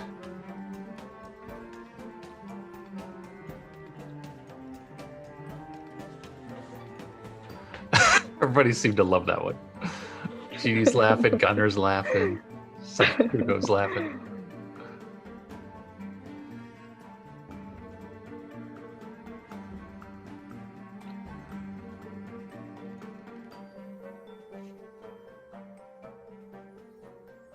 Yeah, so the answer then, Lita, which one is it? It's Zeke's third ability. Zeke's third. Everybody knows that unpleasant surprise. That's the unpleasant surprise. I'm gonna need Sayoko probably to give an official ruling here if he knows who said it first. I did see an early person say shortcut, but I'm not sure if we're counting it because they said every answer they could think of. But maybe that's a good way to go about it. Either way, I've seen the first match is already starting up here. Q2, we got Franklin's chosen Trini. Lucius is on Martio. Now here we go. First push in. We got player Doc going up for the forge up top. Slower start for Miha. He's not going to support any of the units down. He's going to go for his own thing here. Yeah, it looks like it. That's a new move. It is new, but and Lucius is feeding Franklin that doesn't have a forge. It's crazy. What? This is a strange one. Lucius and Franklin doesn't seem like they saw. Doc is going for the forge. Wow. See a fog coming on here, some bees running for power. Holy cow, there's so much going on. All right. So much I didn't expect to see in this map. There's a number one. Okay, what is going on? Martio's number one just to see all the units underneath that fog. Yeah. Well, player Doc has a clear advantage with 80 units and 3-star morale compared to the other players here. He's got 2 forges.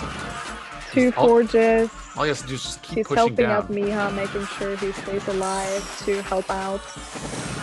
Franklin is probably on his last. Yeah. Franklin 18 units left, 1 village. Now he takes out the second one, but it's not going to last very long. This is really, it's going to go. There it goes. There we go. Seeing Doc take out the last of Lucius right there at the bottom. So first round, going to player Doc and Miha. Random team. Congratulations to you guys both. That was an unpredictable opening. It worked out really well for them because I don't think either team saw the loose ends that they could have taken advantage of at the very opening. You know, there was unprotected forges. There was 2 teams doing different things and not really combining troops, which is just unusual when you see.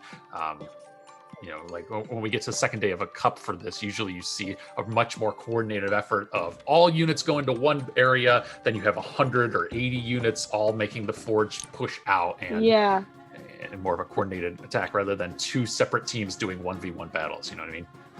Exactly. I think Lucius, when he got the forge, maybe he wasn't supposed to get it, or I don't know what happened with him and Franklin, but the one with the forge started feeding his teammates. And they were kind of focusing on getting unit production up, so I'm not sure what happened there. Yeah. Hard to say either way. I see round 2 is getting queued up here. Make sure I get everybody in. Christmas man. Q12.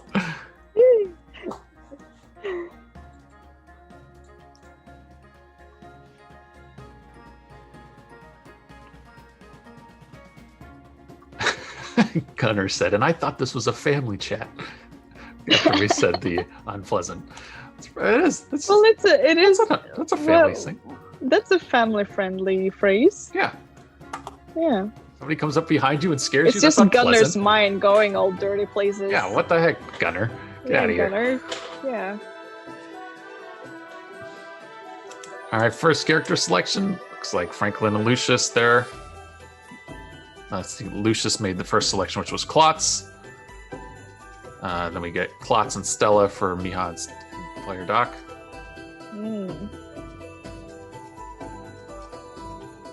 What do you think about picking Stella against the Klotz? Yeah, it's with their first. Traditionally a bad choice. But maybe they're just going to purposefully not use number 1 for Stella, and they're just going to wait for Stella's. Like you said before, last time we saw this, you said this is a great option to wait for Stella's 3rd and 4th. Yeah. All right, Franklin giving literally every unit. Handsomely. Yeah. Lucius is being drained early, which is a strange move on a big map like this, because they have so much unit production early on anyways. Like he's 190 units. So the drain won't do much for him. Man, really strange move to have Franklin do nothing here except for spend all units out. Like he can't support, he can't really redirect any troops. So it's really a 1v2 map right now. It basically is. But he is in the game and he can use his abilities, but he needs to burn up some units to be able to. There's a treason. There was a treason from player Dak. He got the forge. And now he hits it with and they're purposely set up so that Mihad put Klotz's number 2 to push away anybody charmed it. Swapped it and takes it back. Lucius takes him in the top right. Look at all these units coming in and trying to take it. Gonna really build up morale for Lucius. Lucius, I had 4 morale stars to nothing. Yeah, that's the advantage you get from having all of the right side of the map, because you can upgrade, which gives you morale automatically without being hit. Here comes another push by player Doc, trying to come in, but 130 shield ready. But charm ready too to push him out. Timing. More morale just given to Lucius there. Mihad is draining for some reason. Lucius is feeding Franklin, maybe to make him do a weak attack to get his morale. Oh, his mana up. His mana up, yeah. Yeah. Now we just he just sits on it. Both of the left players are just cycling now. They're building towers and villages and just upgrading them, doing whatever they can to generate morale. You'll see up top. Yes, that's why they're making these towers. And now with these failed attempts by Lucius, you see Lucius just sending these units in. He's losing, he's gaining mana from those weak attacks, but he's also just feeding them morale for Red Yes, that's the dilemma. It's beneficial to kill off your units, but you're also giving away morale doing so. Totally. And what he's doing now, emptying his villages, it actually increases the unit production from your village, because if you have less than 50%, your unit production goes faster. Good call. And he's able to take one of them up top. Are they going to use it charm in time? No, why didn't you charm it? Here we go. Maybe this is why. They were just doing it as a deflection point. Here comes a huge wave in. Are they going to take the forge? No. Yes. They take the forge up top. Look at that village on the left side. No morale now. He lost everything. 0 units in that forge or the village, but he hasn't taken it. Yeah. Another swap. There's a swap. Take it. Another charm. Sending some units into that left side. Looking at the top left, Mihad's village takes it. Mihad really losing lots of units right here. Player Dak really needs to get those villages there, and that will give him a huge advantage as well. There he goes. Dak now able to take him. Franklin is sitting there with 200 units, by the way, in the corner. Franklin is just chilling. This is turning into He's eating popcorn. It's a 1v1 with your teammate. Both teammates just being like, let me know when it's done, Dad. Yeah. Wow. It's like playing with Elsh. Give me your units. I'll just do it. You just go. Yeah. You just watch while I play. Man, the morale swing was so extreme here. We're seeing Mihad and player Doc now with 4 stars each. All of those morale points that Lucius had are gone. Here comes a big push from Doc up into Lucius' territory. Advantage. This is going to do it. He doesn't have anything to protect against this. He has no tower. He has Uses no the defense. silence really well there. Oh, beautiful. Wow. The silence was just perfectly executed there. Yeah, so there's nothing they could do to stop that attack. Stella's number 2. Yeah, that's what the silence was there. Now Franklin, if he can support Lucius, he's got 80 units. He's not going to send him in time, is he? No. Wow. What? He's quite... Yeah, that's a huge comeback. Oh my gosh.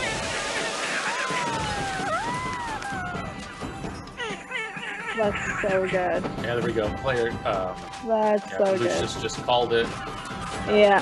Franklin's got one last area there that they can just take out. When they He has the village. He empties and makes a forager tower. Yeah. Yeah. That was awesome. Great map. That was so good. And they were over 5 minutes into that game, so that could have ended in a draw. Close. Yeah, it could with a point each. Mm-hmm.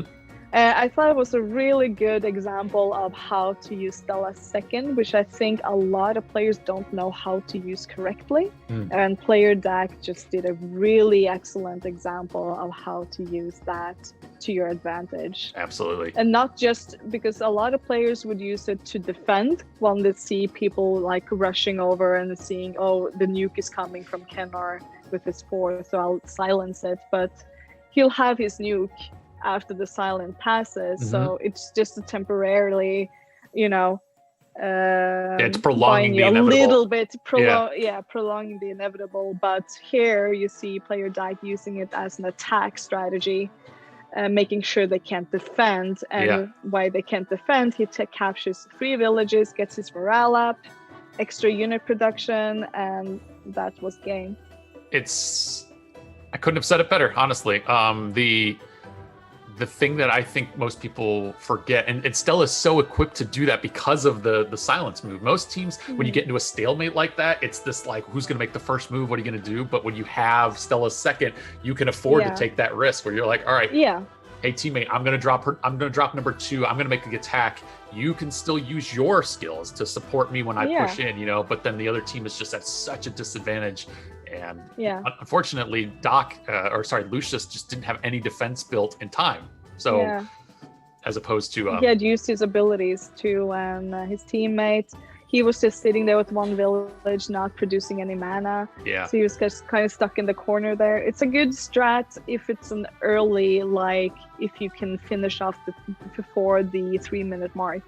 But after 3-minute mark, you have 2 teams producing mana to use all their abilities as much as it pleases, whilst Lucius, in this case, just had his abilities available both for attack and defense. Yeah, just making sure everybody's knows. Sorry, I'm just making sure my cord is plugged into my phone. But everybody, for your awareness, we're doing a lottery right now. Check the chat. I think the keyword that is the word I'm looking for is going to be !November. So if you guys want to type that in, that'll get you into the final drawing. Just to also give you awareness, this is match point. We've seen Mihan player Doc 13 take the first 2 games unopposed. So this is 3rd round. They could take this clean sweep 3-0. But let's see if Lucius and Franklin are able to hold them off.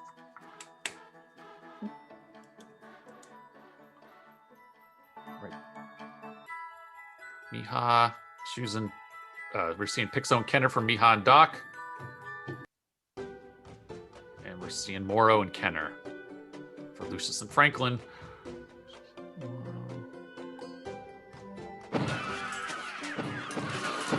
Okay.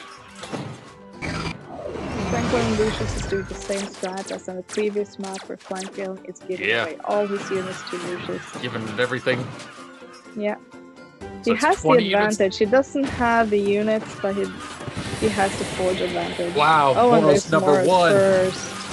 Bad timing to use it while Kenner's number 1 was up too. Yeah. Oh no. Oh so gosh, 5-5. 5-5. But now it's literally 4 forges against 2. 3. Yeah. It's 3 versus 1. Oh my goodness. Oh god. So here, this is kind of like a waiting game. Gonna kill that last one? No. Oh my Yeah, gosh. kill that unit. Oh my. Okay, there 2 were units Moro's number versus one. one. Lucius is gonna have this. He just chose the wrong one to go after. Chose the wrong village. Oh no. Oh my god. There's such a waiting game. Oh, he's sending them. All right. He knows where they He's must sending be. the units. He knows where they Oh, are. and he hits it with the tower! Whoa! Oh, so good! The timing of Franklin's tower there was impeccable. Wow, I love it. So that was good. such a good one. I had no clue who would win that one. Yeah, it looked like it was going to go to player Doc because he was up for a little bit. And then it's a guess, like, where are these units hiding? Moro's number one here. Damn it, that's not it. Yeah. So good. And that's why you should have Kenner on this map. There you go. I want that was so good. That was such a good game. I want a whole cup where we just play this one map. It's Yeah. just 100 games of just baloney. And you're So like, I have no idea close. what's gonna happen. Yeah. And you can feel the pressure from the players having the urge to do something instead of doing the waiting game and waiting for, the abilities to be ready. So good. All right, so they defended. So we're 2-1. This is still match point.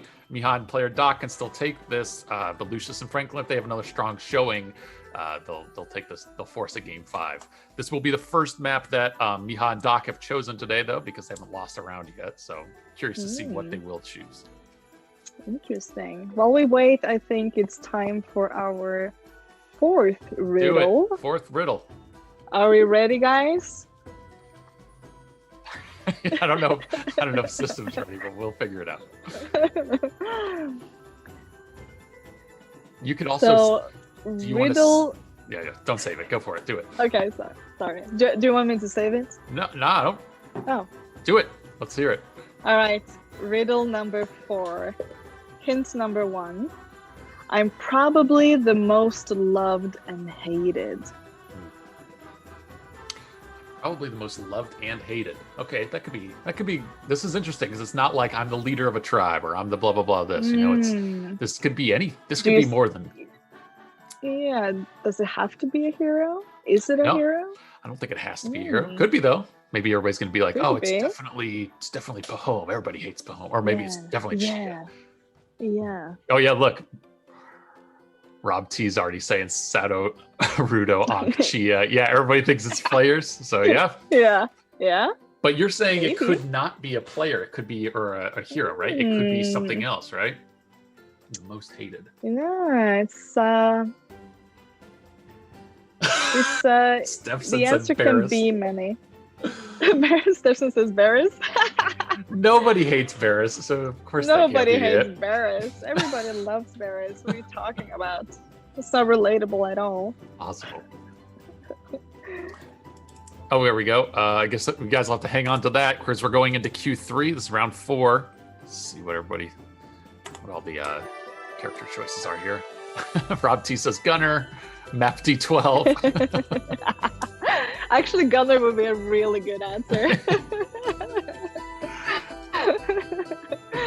He's like the son of a bitch that everybody loves to hate and that loves, and like it's just we love him, but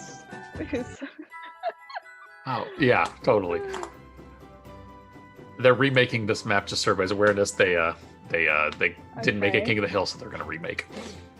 Remaking the invites. So while we wait, I'll give you a second hint.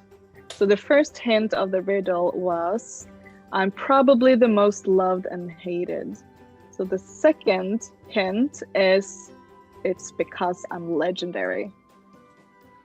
Oh, it's because I'm legendary. So something legendary. So I'm hated and loved because I'm a legendary.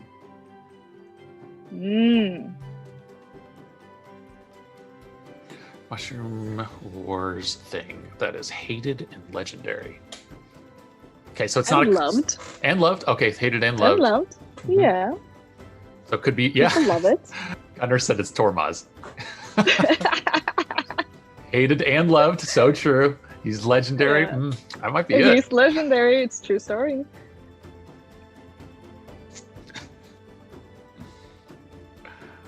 I'm waiting for this invite here to come up. Same. Okay. I'm not sure if you got it yet. I can't see the chat, unfortunately. Like, it won't get up to speed. Oh, you're not looking at the chat then?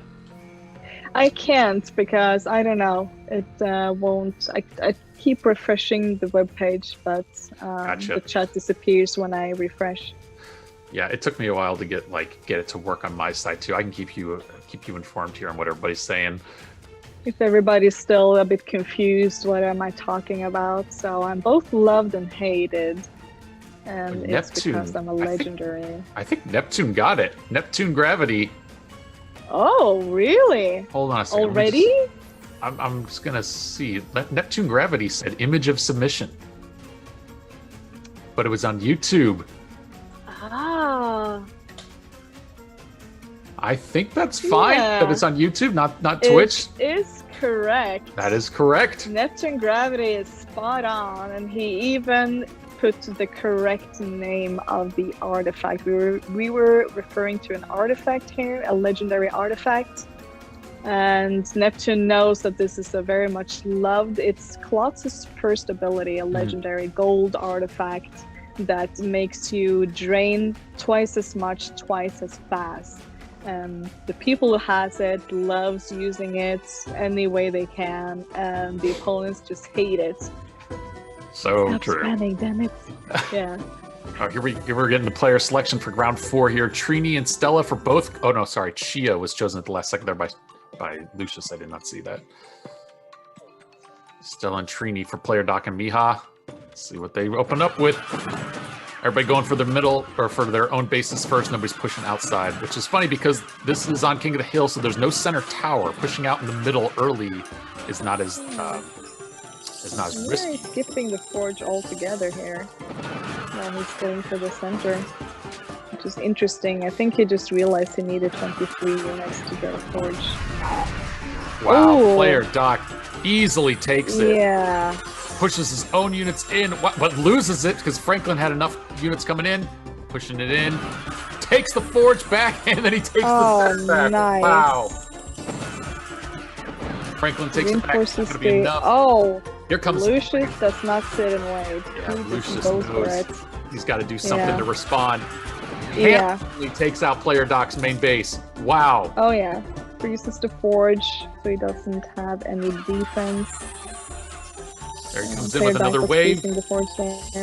This is going to come down to player Doc or Lucius versus Miha, but Miha's not waiting either. He's going in for an attack on Lucius's main base. But he's not going to get too far. Able to hold on against it. So close. There's a bees. So bees pretty well defended. That's it for player Doc. Yeah, that was his last attempt. Miha doing whatever he can. Now he's got to go up against Franklin and Lucius together. Yeah. Oh, an interesting Stella break that didn't really lead to anything for Miha there on the top. He tried to take that into Lucius's base. Lucius pushing into Miha's base. That's going to be it. 2 villains left for him. Pretty good. Stella's first right there, just to give him some really low. But man, that's what really I was hoping for. That's 2 up, 2 down. That's so good. We are game 5. A technique I like to refer to that Lucius and Franklin was doing here was the peacock technique that I like to call it. It's a phrase I've invented. So Franklin in this case is the peacock that Doc is having his eyes on. He's attacking Franklin, and Franklin's like, look at me, I'm taking this village, come over here, take this and attack me. So he's distracting Doc. Yeah. Which is going for him, taking the forge and just attacking. And while he's busy doing that, Franklin is loading up huge amount of units to the center part and just attacks the back end, while Franklin is like the peacock that the eyes are drawn to. Yeah, that's a really good way to put it. And it was funny because you would expect that Franklin would have been, hesitant to make that kind of a move because Miha would have taken him, at the same time that he makes that big push, maybe Miha, but luckily Miha didn't see it. He was ill-equipped. I'd have to go back and watch the replay on exactly why at that timing Franklin felt so comfortable, or Lucius felt so comfortable making that big push in to take out player Doc that he could. So yeah. So we'll see. But yeah, good work on. I love that term, peacocking. It makes total sense after you explain it. I never heard that before. But yeah. No, it's just something I use. It's not the common term, but maybe it is today. Do the peacock technique. Yeah. Everybody's started coining that. Yeah. That so for me, that plays support a lot. I am often the peacock where I draw attention to myself for the opponent, so that my teammate can do his or her thing. And do you do that by like emptying units, making things look really easy to attack? Like, is it about that? Both. It can also be that I'm pretending to be the aggressor and going for a forge where there's a forge fight, for example, like drawing attention towards me, so that my opponent will, oh no, I want that forge, instead of feeding and supporting his teammate. So I want the opponent to look at me while my teammate is beating his teammate, type of thing. Okay, I got you. Oh, I'm seeing everybody's in here for this is round 5. Man, it was exactly as I'd hoped. Lucius and Franklin may be able to hold them off, push for a 5th game for the last round for our quarterfinals here. And they seem to have chosen Q18. We're waiting on Lucius just to make the final selection here, or rather just to okay everything. And he does.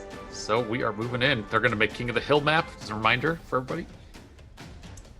Miha first to make the selection goes with Moro.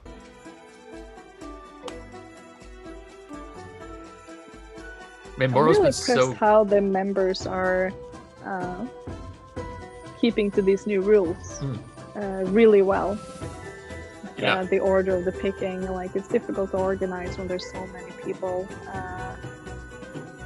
in this arrangement here. Yeah, I agree. They've been doing a really good coordination. That I completely agree. I always imagine there's a lot of communication, like you said earlier, behind the scenes, people being like, you do this, you do this. And I guarantee all these players, like you are on voice, just trying to make things easier rather than typing and jumping back on the game. Right? Yeah. Franklin and Lucius going with Pixo and Trini. Make sure that these guys Dak is waiting for them to lock their hero before he's picking his, I would imagine. Pixo and Trini. Yep, these are clear. I just wanted to make sure that nobody chose them double up yet, but I don't see anybody making an incorrect selection.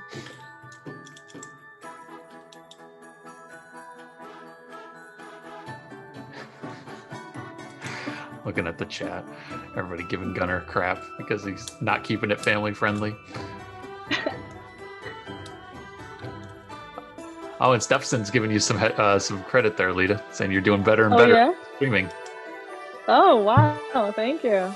Practice does help. Yeah.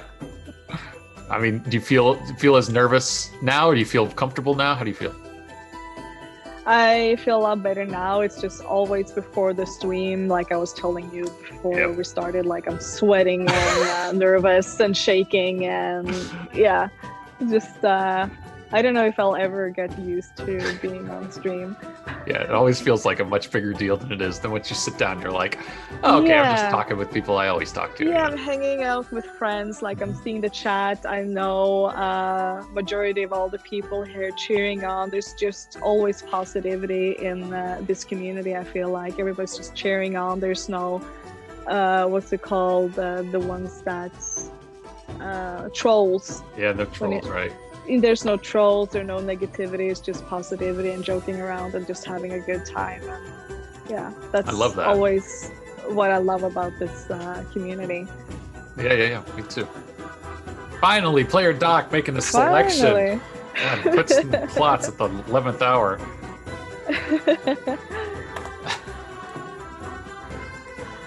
Just watching paint dry, right? Yeah. He was just really thinking about it. I think he might have just been confirming that Lucius really wanted to go with Trini, but we'll see. Either way, last game. Let's see what they do. No big pushes early as an opponent, attacking opponents. Player Doc easily taking out that middle village. He's going to have a pretty unopposed time taking out that Franklin's village at the bottom there. Man, now Lucius is being drained. This is looking like it's going to shape up really quick to be Miha and player Doc. Yeah. And sure enough, Miha and player Doc brilliant. take it really quickly.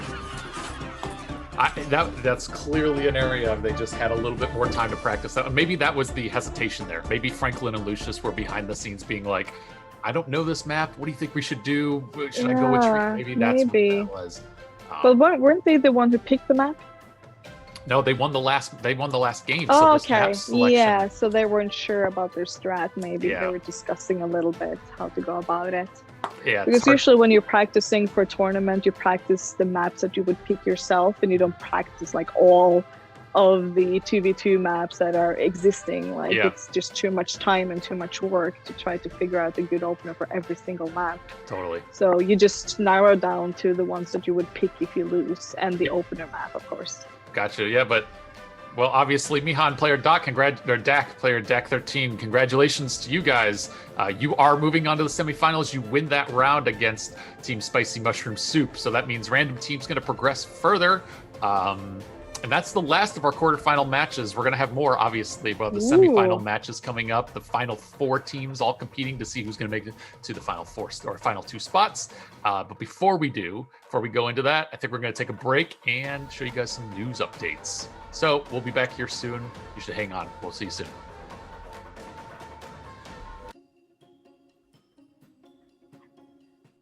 Hello and welcome to the Evening News.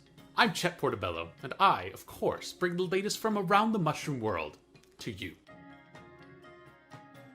Our lead story for tonight is an invitation on a magic adventure. The latest in-game event is currently in full swing, and there's still plenty of time to earn the new Dashin Marty O skin and the new Magic Unit skin and other mystical rewards. Participating is easy. Earn tickets by playing multiplayer games, watching ads, or purchasing them in the event shop. Spend those tickets to play Magic games, and then win the Magic games to earn cups, which level you up the event path and unlock incredible prizes. There are 2 passes as always, the free pass unlocked for everybody, and the Magic Pass, which can be purchased to unlock additional rewards. There's 150 total levels full of gold, gems, runes, chests, and artifact chests. Both new skins sit at the end of the track as the ultimate prize for this magic journey. Moving on, new improvements have come with reaching our support team. We hope you'll never need it, but if something happens, you can count on us. Starting now, the time of response from our support team has decreased to 24 hours maximum. Also, every single request will be replied to. If you ever need any assistance, you can reach out to the Zillion support team via their email, support@zillionwhales.com. Coming at the end of November, the Black Friday sale. You'll be able to purchase many in-game items with discounts for a limited time. Gems, runes, chests, and gold, forged currencies like the shards and glyphs, artifacts and artifact chests, heroes, hero skins and their unit skins, and of course the campaign episodes, all on sale. Moving on to the latest in our community, we reported last month on the rise of the independent tournaments amongst our community. And since then, even more have been held. Here's what you missed. The first was the Family Cup. This was a very cozy tournament organized by ILOL and his team in a 2v2 format. Invites were extended to members who regularly play with a family member or a significant other. During the cup, photos of the duos were shown, which was amazing and heartwarming. In third place was Hunter Woods and Emily Woods. Second place was Max07 and DMax07. And first place was cinched by Fase and Orca Locus. The next one was the Cree Cup. This was open to all, and it was a 1v1 tournament organized by Focus and his team. And they set out to answer that age-old question, who is the best Cree player among us? Well, in third place it was Vampire, second place was Roly1, and first place was Eye of the Storm. And last was the CIS Cup. This long-term 1v1 tournament for CIS countries has just begun. Around 128 brave generals will fight each other during the upcoming 2 months. Stay tuned for some great match replays and even some streams.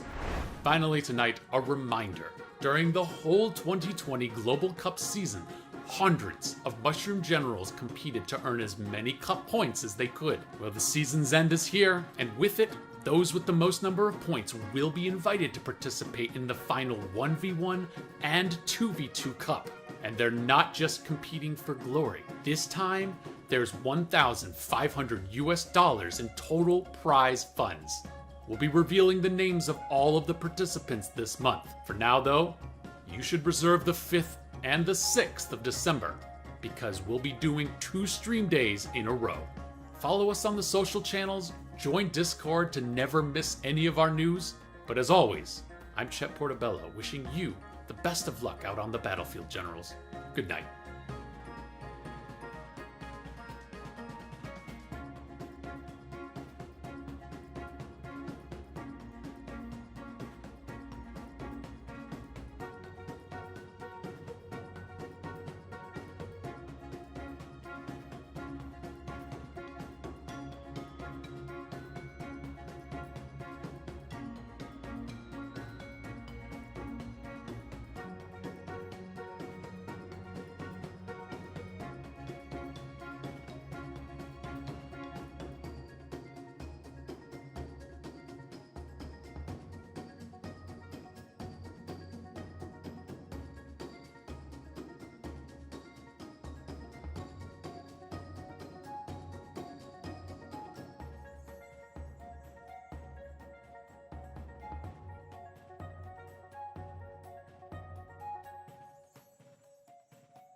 Welcome back, everybody. Thank you for staying tuned here as we roll into our semifinal matches.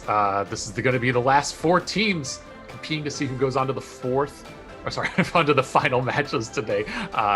And with that, we have Team Unreal, or Unreal team, is going to be facing off first against, what the heck is their name?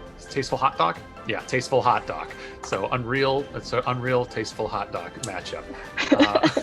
Lita, let me get an invite out to you so that you. Thank you. I don't know. You might need to restart if you're not in the game. I'm not seeing you online. I am looking at beautiful artwork from the course. Yep. Everybody loves that artwork. They change it like once a year, and then we see with that like new Christmas artwork. vibe or something like that. Yep. I remember it was the Chinese New Year one for a while. Yeah, they did that too. Yeah. Mm-hmm. That was a really good one too. Yeah, definitely. This will be just for you guys all awareness. So we're going to do first matchup from Team Unreal versus Tasteful Hot Dog. And then as you see on screen here, second matchup is going to be Fun Team versus Random Team.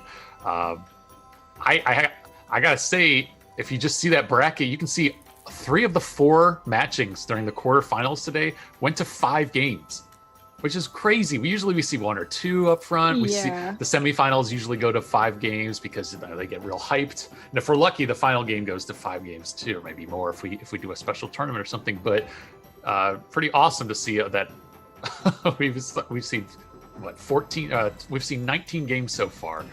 And that's crazy. I think that's a history mark right there. It might be, yeah. I can't think of another time we've had that many games per matchup. Did it load up getting for an you? Invite?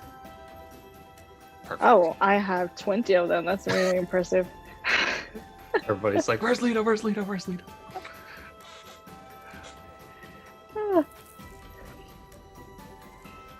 There we go. I see everybody in here now. All right. Is it going to be another... Okay, we're going to go right into it. The first round of the semifinals, folks. Let's see what happens.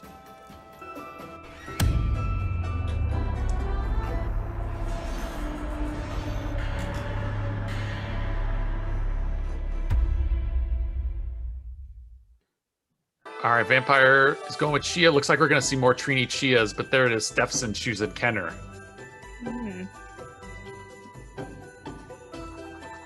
Well, I believe both of them won the previous first match. Yep, that's right. And it's the same matchups that both of them chose on those two. So now we get to see whose opening strategy is superior, you know? Yeah. Vampire going strong for that forge in the bottom. Doc No Hope going for the top one. But interesting, Steffson's going real hard. Oh, wow. Steffson's going to support everything in the middle first. Ooh, wow. Those 4 units just weren't able to come up and steal away that forge from Doc No Hope. He takes it back. Vampire able to quickly hold everything and push in himself. Not able to take the forge up top, but the amount of production now is so lopsided that there's no way Steffson and Doc No Hope can come back from this. And there's the final bit of units there coming through. Takes them all out. Very nice. Froze the tower too, just at the end. Froze the tower just at the end. Wow. Great work there for Fase and Vampire. Made a really good opening strategy there and took out that forge at such a crucial moment to make sure their attacks worked.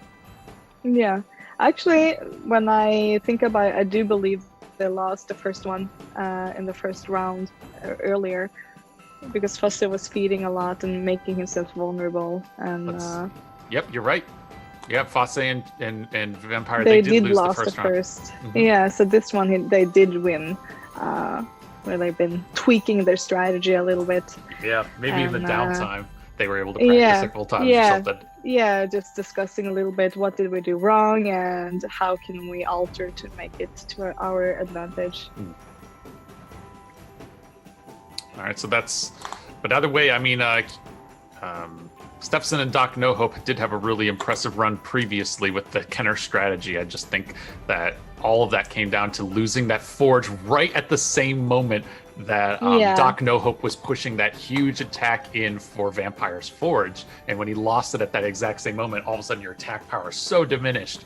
And there's nothing you can do. You're feeding morale, you're struggling to get back on your feet, and you just lose the tide so quick.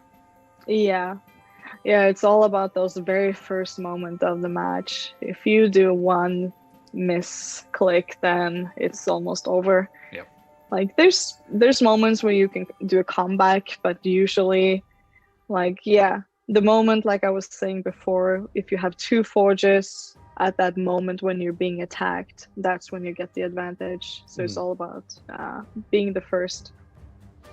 Absolutely. Oh, I'm waiting for the. Oh, there it comes. I was gonna say I was waiting for the invite.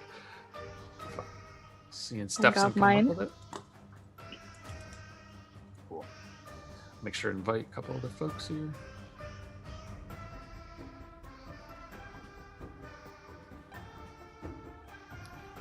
I invited the wrong person.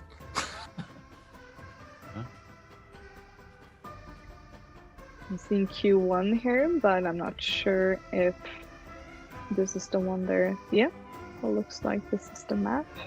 Foss is the one picking the map here. Yeah, it looks like they're sticking with Q1, so everybody can keep an eye out for who's going to be the attacker, who's going to take those middle forges. The tower. Do they do like the Dr. No Cool strat where they just run past it, or do they do something else? Yeah, it depends on the hero, I think. It's going to be very interesting how they... I would imagine these players has been watching the other teams to know what they're up against. I'm trying to remember the character selections, but Marty O I can see being a choice here. Kenner, you could use Kenner second if you have it in time, but you have the maybe it's not really that useful because it's such a quick map. How are you going to have enough mana up? Exactly. Especially if you're the one feeding, you can barely get your first up by the time the tower has been captured. Yeah. So it's definitely a first ability. And yeah, like we see with Dr. No Hope here, choosing Ankh. So they are relying on getting the tower. So they're kind of telling. I gotta check the list. Foss and Vampire. Oh no, never Ankh mind. might not be one of the characters. Changing. No, it's not. Ankh is not. Yeah, Ankh's not in the character list. I think we've seen everybody that they could select. Yeah. No, I'm sorry. I was just watching what they were Sure. Yeah, I was just Dr. No Hope going with Shia there. That should mean that Foss and Vampire then have the next two selections before Stefson has to. Vampire's going Trini. Fosse's going Shia. So they just swapped what they did previous match, and now the last is going to be with Stefson. If Fosse locks this in, right? Fosse's still thinking, oh, they didn't wait for Fosse to lock it in. Oh, well, I guess they're good with that. Yeah. It's a mirror match. Mirror match. All about the forges, freeze forges, use the first of Chia. I wanted to say Chini there for some reason. See? He's Chini's first. That's perfect. All right, looks like Vampire's going to be the one to go for the forges. Doc No Hope's going to be the one going up against him. So Fosse's going to be supporting as best he can with all those units. Here comes in for the center push for the tower. Ooh. Woof. And Fosse got it. Vampire gets it. Vampire got it. Vampire gets it. They're trying to do whatever they can to slow him down. Okay, Stefson's able to take one of the forges, but it's 3 versus 1. Is it going to be able to hold it long enough? Nope. No, probably not. Vampire knows he's got the push here. Doc No Hope's giving the cries. Yeah. I imagine that he's a bit frustrated because on this map, you want to have a tight snake, right? So you don't lose units while you're pushing towards the tower. And I saw that Dr. No Hope didn't, like he was tapping on. So for those viewers of you that don't know how to snake, so if you have 35 units or less in your village and you tap on 25%, then you'll make a snake. So if you exceed the 35 mark, so if you have 36 units, then you start to get those rows of units coming forward. And that's what happened with Dr. No Hope there. So he was like doing the snake, but I think he was just a little bit off on the calculations on that snake mark, which is 35. Yeah, it's always impressive to me when I see some like really high tier players do snake strats that they'll keep their percentages on 50 or even 75, but they swap back and forth. I can't get this technique down, but if you're able to swap back and forth between different percentages that you're going to send out and then do different snake patterns, because then then it's like sometimes it's thicker snakes, it's smaller snakes. It's this weird thing of Yeah. like how many units can you cram into this small amount of space as possible, Yeah. so that your opponent's like, is that 6 units or 100? You're like, Yeah, I it's don't an know what I'm optical doing. illusion. And in the Yeah. 3 seconds you have to like defend against it, you're like, Yeah. do I need Sometimes everything? the roll looks like really, oh, that's just 10, Yeah. and then it's 30, and you're kind of like, oh wow, how did I get that village? It was just 20, and I had 40 in my village. Right. It was fine, you know. Yeah. So it's an optical illusion when you're doing the snake, and you saw vampire here. He had the perfect snake from both forges running towards that tower that gave him the tower Yeah. fight. I love seeing that. This is a good replay. I'm going to watch this later just to be able to see just how Vampire was able to get that so effectively, because it's all about that Forge game on that level. Yeah, it is. It really is. All right, we're getting the invite for number 3. I'm going to get Mind Games. There he is. This is match point. We've got Fosse and Vampire up 2-0. So this is.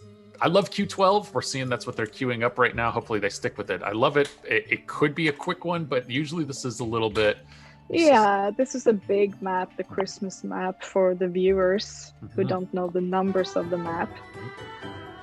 And yeah, I've seen Fosse when he was playing with Eclipse, where Fosse did the same strat as Lucius and Franklin did, where he just gave away all his unit and let Eclipse just expand both sides and going all crazy. So it's a legitimate strat, but yeah, it's about the execution. So Totally. it isn't a bulletproof strat to use. So it'll be interesting to see what they do here. Pixo, Stella for Doc No Hope and Stefson. Mm. And then we got Stella and Martio. Yeah, Fosse's going to be going after Doc No Hope. You can see just the Stella and Pixo comparison here. Yeah. Or vice versa. Or, I mean, so let's see what happens.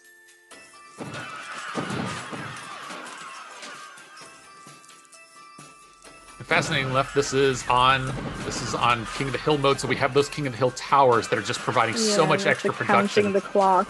Yeah. Doc No Hope first to take his. Vampire's taking that bottom one.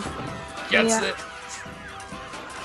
So the time is in their favor. They have all the time in the world in this case.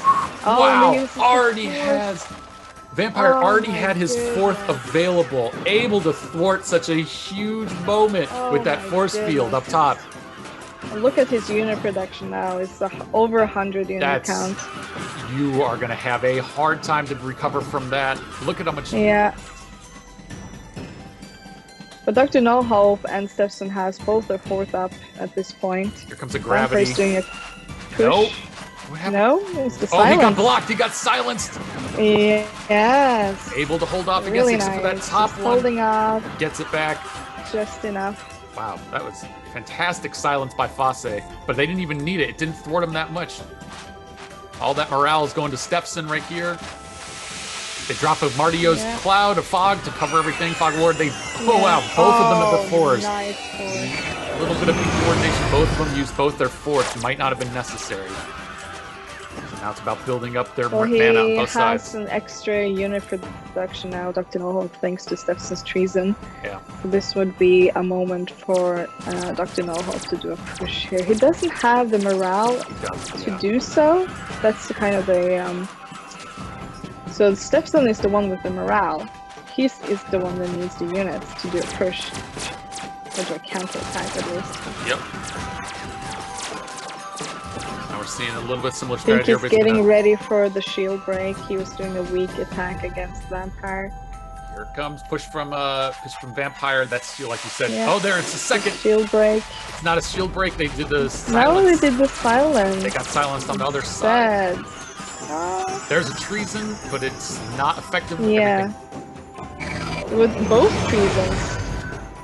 I gotta say, Stefson and Doc No Hope are doing excellent, even with that cloud coverage showing on their base. Twice now, they've been able to effectively defend while that huge cloud is over them. Now, here's the first push to see Doc No Hope move in. He's forcing the shield. So you see Dr. No Hope still has 300 units left, but he wanted Vampire to use his 4th. Smart. So he kind of did like a fake attack, so I would imagine him doing a second push now. Go, go, go, you don't have much time.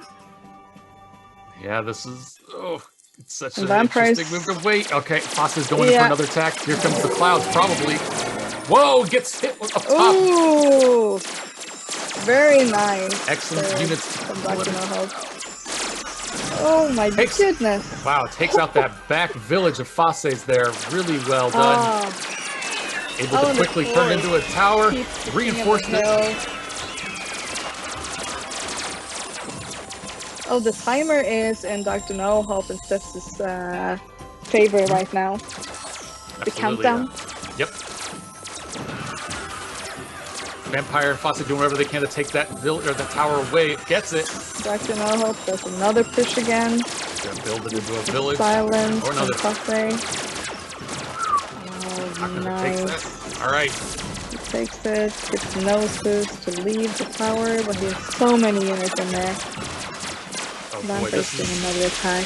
Oh, this is move up going top. so intense.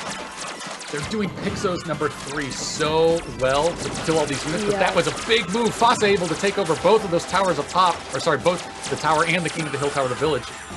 Able to take it back real quick. Doc No Hope gets it. Whatever they can do to take that other one away from Fase.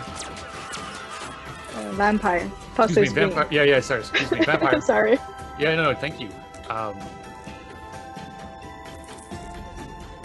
Like you said, Fase and Vampire it's in have their the benefit right favor now. Yeah. They need to do whatever they Need can to to take change that it away. now. Yeah. That's brilliant enough. They support take by it. Stefson. They take it. They keep it. 76, The clock is 75. ticking, but it's still their Close. advantage. Oh, closing it's so in. close. Oh my goodness. I'm like sweating on behalf of these players.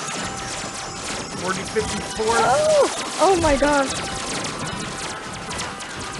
Man, Vampire's able to hold it as best he can. 30, 37, 27 Vampire to still 34. has the advantage on the clock. What is going on here? 17 to 25, 15 to 22. Fase Oh. under 10 left. Oh They my lose gosh, it. they win. Oh my gosh. Oh, it came down. They had less than 10 left on the counter. That's crazy. Wow. Oh my goodness.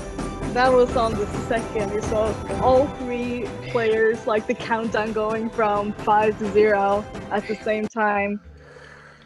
That was a nail biter for sure. But That holy was cow. so intense. Vampire and Fase take it after a huge That's battle. by far the best match Yeah, of today, I think. that is absolutely. Like it exceeded the Forge map fight that we saw earlier, Yeah, those which was ones. also super close.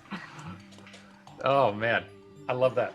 Well, congratulations, Fase and Vampire. You guys are moving into the finals. I'm impressed by that holdout there. I really thought we were gonna see Stefson and Doc No Hope just with their coverage, with the comeback. Yeah, but man, so close.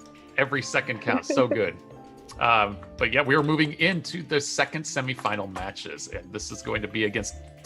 This is the greatest. Team Fun and Team Random, a random team and Fun team. Oh, Both of the and a teams we fun mentioned team. at the start today that were the surprise entrance into today, right? The people that have not been in a cup this year, but able to make it all the way into the final day. And now here they are head to head.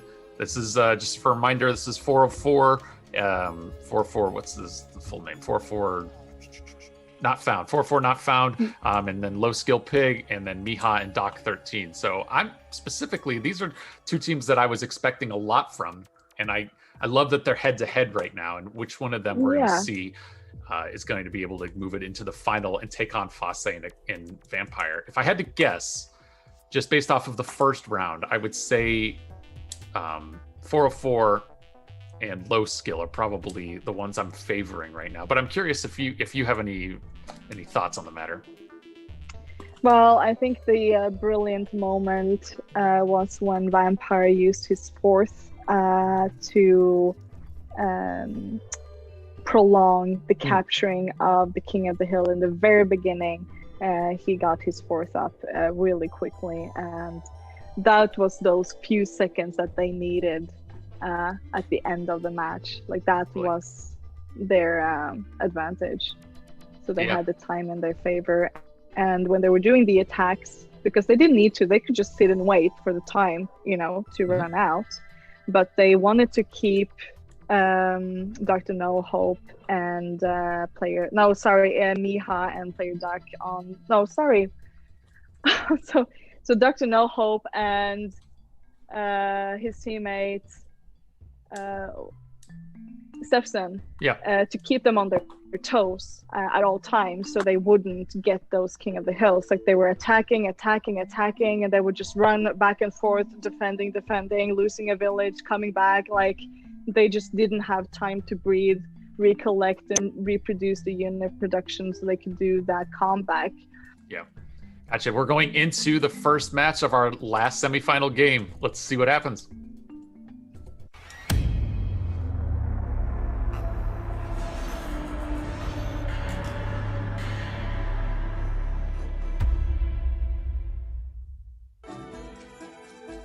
Yeah, I completely agree with you there, Lita. That was such a good moment to be able to hold on to that right at the beginning in order to secure those points for the end. Yes. For these two pairings, though, for Team Fun and Team Random, which one do you think is going to be able to take these games? Are you favoring either? Do you have any suspicions either way? Well, I play with Player Duck and Miha all the time, so those are the ones I'm familiar with. Yeah. But that doesn't automatically mean that they're better than the other team, just because I'm not familiar with them. Yeah. So I'm really excited to see what they have in mind here. Yeah, agreed. All right, so here we see startup. Player Doc going to be the one to take the top one. Meanwhile, down at the bottom, we're already seeing a push in real quick from Low Skill Pig. Takes it. Look at all those units able to freeze at the same time. He's going to use the opportunity Using the forge. There's the tower. Yes. Some hold. Player Doc and Miha. Wow. Oh, yeah. It seems like Miha spent some units to upgrade, send some village, or to take that village down on the left.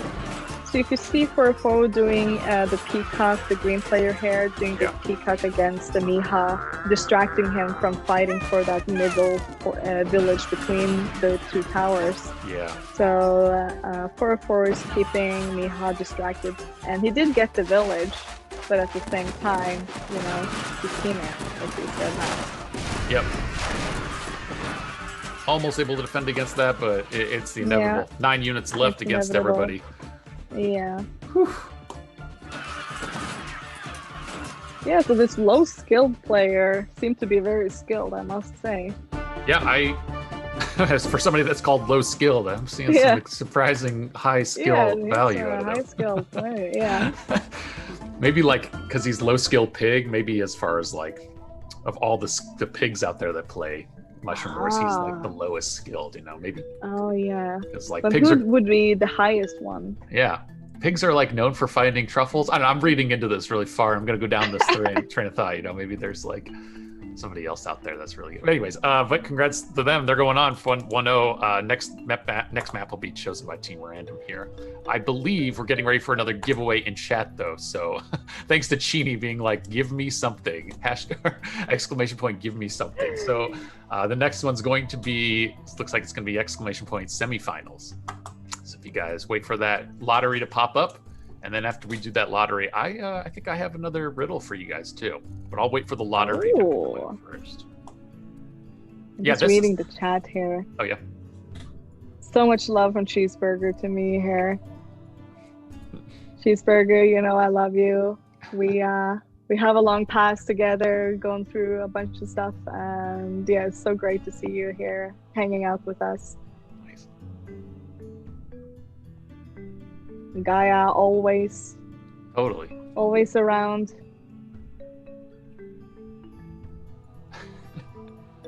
There we go. I'm seeing waiting for everything to come up. Semifinals are going to be the keyword here for all y'all. Join in with it. For that last match, though, I just wanted to call out. Yeah, this is kind of what I was expecting with Team Fun, to have a really well-oiled opening there. If you remember that first game of the last quarterfinal matches, which was the opening with Miha and Player Doc versus Lucius and Franklin, that was the one that we were both kind of both of these teams' opening strategies seem a little bit confused. They don't seem really well coordinated. So- didn't seem coordinated. Yeah, So it that's makes true. sense that 404 and Low Skill Pig, who we saw have a really strong opening on theirs, Yeah, would be they're able to very take that one. communicative. Yeah, good communication. They had a plan. I do see when people join the tournament and thinking, yeah, we'll just wing it like we do in random 2v2 and just play by ear and hope it goes well. But these guys and maybe girls, I don't know. Yeah.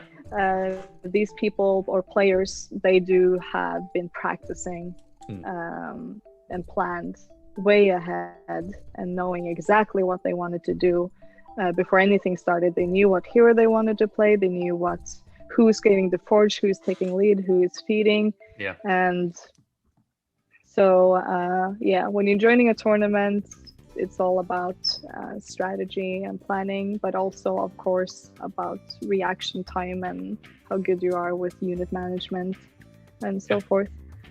I think that's the most important thing. Every time I've tried to join with a person and I don't spend as much time training with them, we make it maybe the first couple of rounds of day one, but we never make it all the way, because eventually you hit somebody that they've been really honing their skills and practicing with their partner for a while. And I mean, it's always fun to compete. I love just being like, let's just see what happens. But it's always suddenly you get up against a person that's like, we've got an ironclad strategy for the opening map, and you're like, oh shit, I don't know what to do right now. That's the best part. It looks like we're waiting on Low Skill Pig, right? Oh, I got kicked. Oh, we were kicked. Yeah, I guess well, it sounds like we have time for a riddle there. I was going to do the riddle. I'm just waiting for the semifinal lottery to end.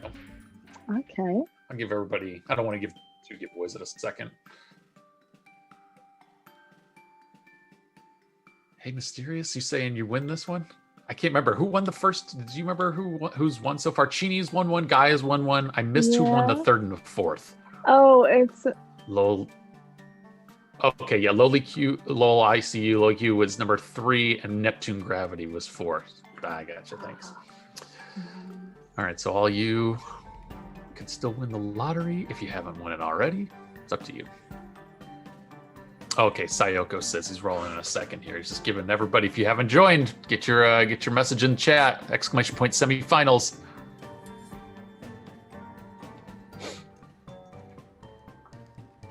Meanwhile,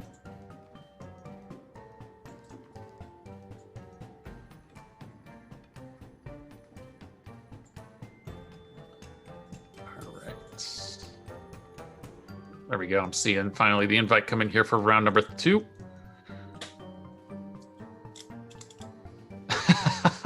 Lolly Q won the giveaway. Man, he's won 2 now. Good work, man. Oh, wow.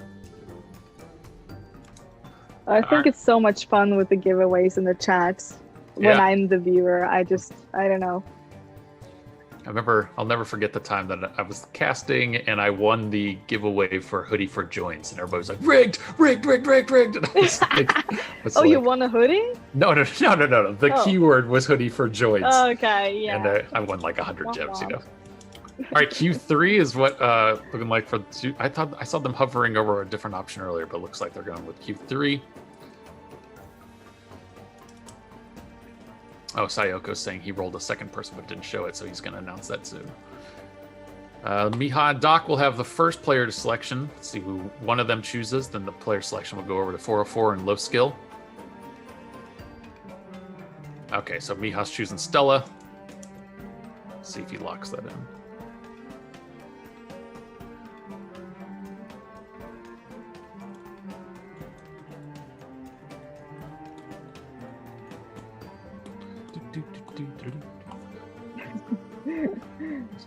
Filling up the silence, joins. It is funny is I don't have the music. It's weird is like I don't have the music playing right now in my head, in my headphones, but like I can hear, because I've played this so long, I can hear the music playing in my brain, So even while I'm staring at it, you play with the music on?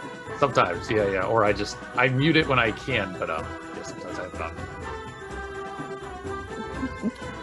It's like they're still selecting. I'm going back to chat here, checking Lolly Q.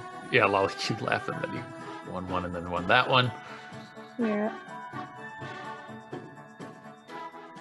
And then the other winner for the what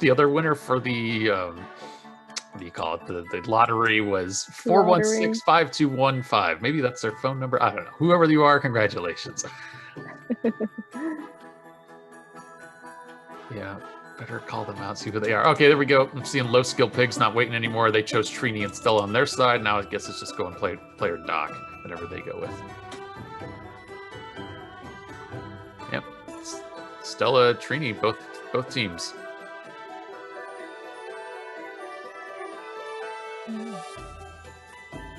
Stella Trini waiting for us. Stella Trini. Just writing this down, make sure I got it right.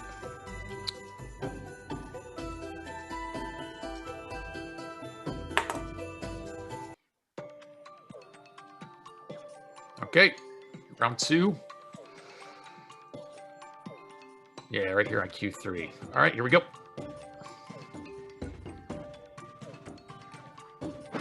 Both teams taking over their bases real quick and early. Their Doc saying, hey, what's up? Happy day. Little applause from 4-4. Both teams dropping their forges early. There they all come. Now it's a race for the middle. I always love seeing like who's going to go first, where the tower's attention is going to get drawn to. There's a freeze on 2 different forges. The forge. Just held it. Drop Stella's first, up the unit production. Here comes all of support. Ooh. Able to take it back. Player Doc gets it. Miha at the same time was trying to do a just like you said, it was like a peacock move, and he tried to take out low skill pigs top village, but he just missed it. There's some bees. Yeah. Bees over the wall. Takes him. Classic move, and he gets it. There's another bee. Another bee. Oh wow! Great stuff. And frozen forges. Now Miha's got to be really careful. Going on.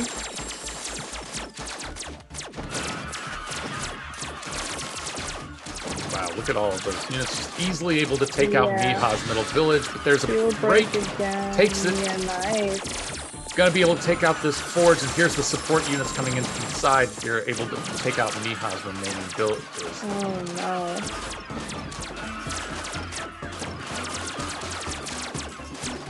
Miha is desperately trying to get his forge back without success. He's just running through the tower, losing morale doing so. Here's the bees again from player Dak. Getting low skills, using his forge. Gets get it. treasoned. So he lost his forge. What is going on? I don't think he has noticed. I don't think he's noticed either. I don't think he's noticed that he lost his forge. He's like, what's going on? I'm losing so fast now. That's crazy. He may not see this. Oh, no, he just found it out. Yeah. Miha laughs. What's up? Yeah. Oh, nice freeze. Good freeze right there in the path of the towers to take out as many of them as they can. This is player Dak's moment to turn it around. Yeah. Froze the forge there. Yeah. Gonna be able to come in. Yeah, no coming back from this. Oof. Wow, really good job there by player Dak and low skill pig. Really just kind of sending so many units to like hold off Miha from being able to spread out. He was just kind of stuck. See, he got 90 troops in that last village, but he couldn't send them out without risking everything. Yeah. By the time they make it across the map, they would have been killed by all those towers. You can't fly. It's just so little you can do at that point. Good work on both their sides. Yeah, really well done. So that round is going to low skill pig and 4-4 again. So that makes them up again 2-0. This is crazy. First quarterfinals today, we saw everything almost go to every game, almost go 5 games up. And now here we are in the semifinals, and the first game was a 3-0 sweep, and the second game could also be a 3-0 sweep, which, by this logic means that the finals will be just as competitive. You have 2 teams that did so well against each other, like to get to this point, that are like fiercely, they're equally matched. But we'll see. Maybe I'm too early here. Maybe Miha and Doc 13 have a chance to really come out. We all love a good comeback, right? Totally. Yeah. I'm giving them the benefit of the doubt. I want to see them be Suddenly able to come they'll do a 3 win in a row. We've seen that, It has happened in the past. I remember Moonshadow and Mr. Kai did that in the past, and everybody was like, oh, they're going to go. And then, boom, 3 in a row, and we're all like, what? Yeah. What happened? So good. Yeah. So, in the meantime, while we get this next player queued up, we're going to start riddle number 5 for you guys. All right, I'll start this one.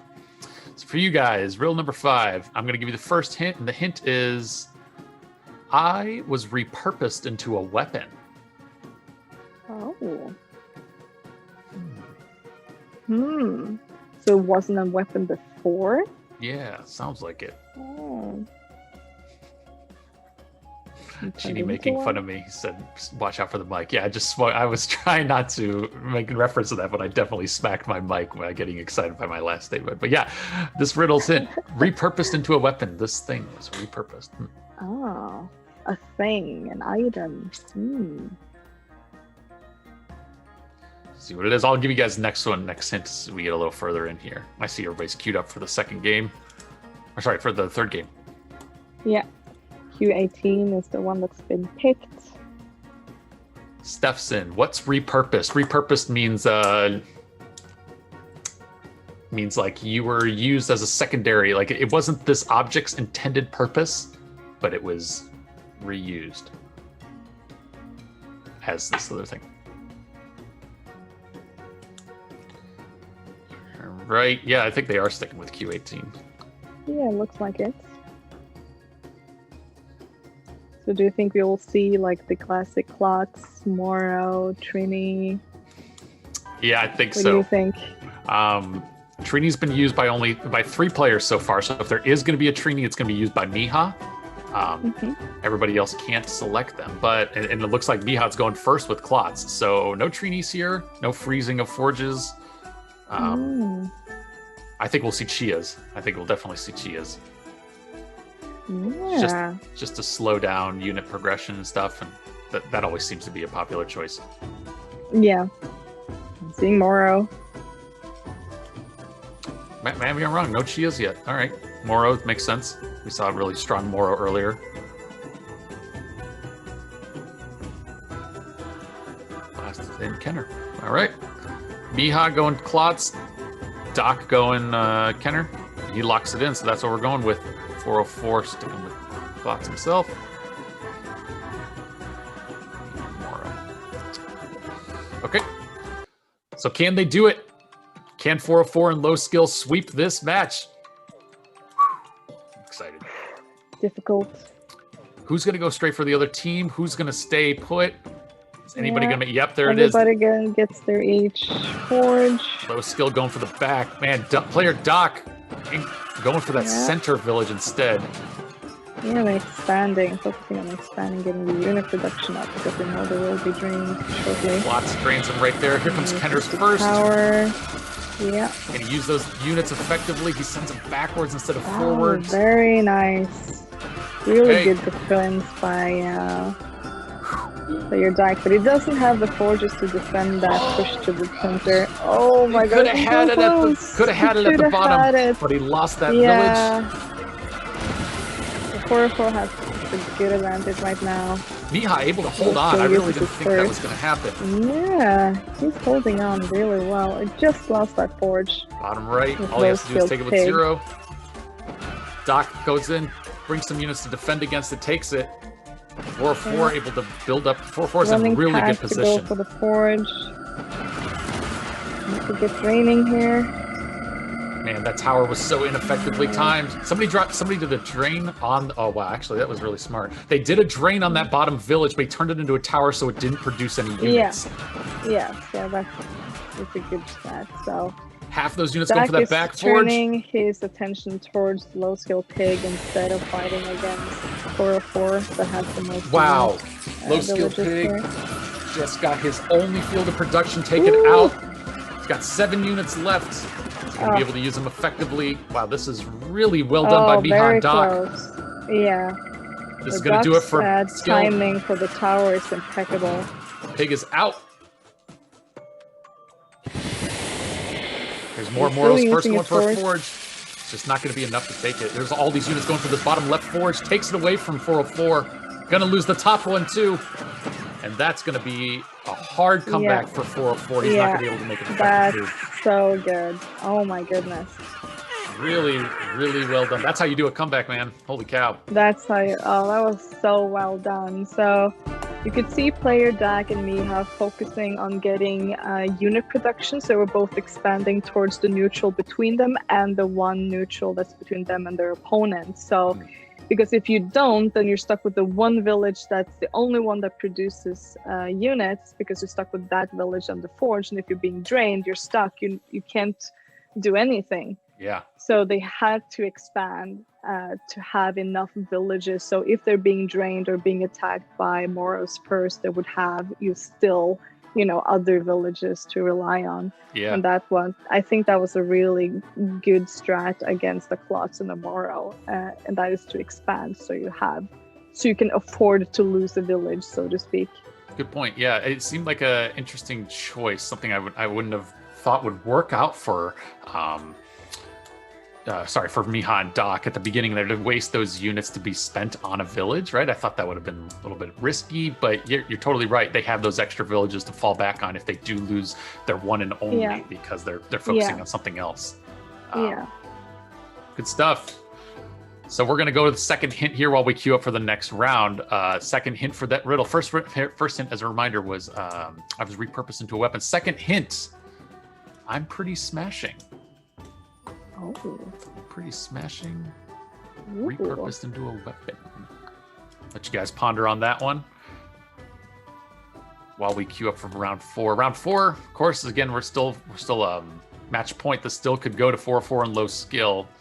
Miha and Doc, they're in prime position to make a full comeback here and push it for game 5, but we'll see. This is the first time that 4-4 and low skill will choose a map, at least here on the semifinals. Previously, when they did this, when they chose the map, they went with Q32, but we already saw that one. No, we saw Q3, excuse me. They might push. Yep, there it is, Q32. They love this map, man. This is the unpredictable. I hate this map. Yeah, exactly. It's funny to see skill hate players it with to be the passion. yeah. I love Everybody's speaking it. Some players be like, no, let's do the random match. Let's just see how the dice fall, Yeah. It's very much how it feels. It's so quick too. It's like a quick map, and it's kind of a little bit anticlimactic, except for the one we just saw earlier today. But it's kind of like quick, kill. Whoever gets the forge wins, and then it's over like 20 seconds, and the game is done. Yeah.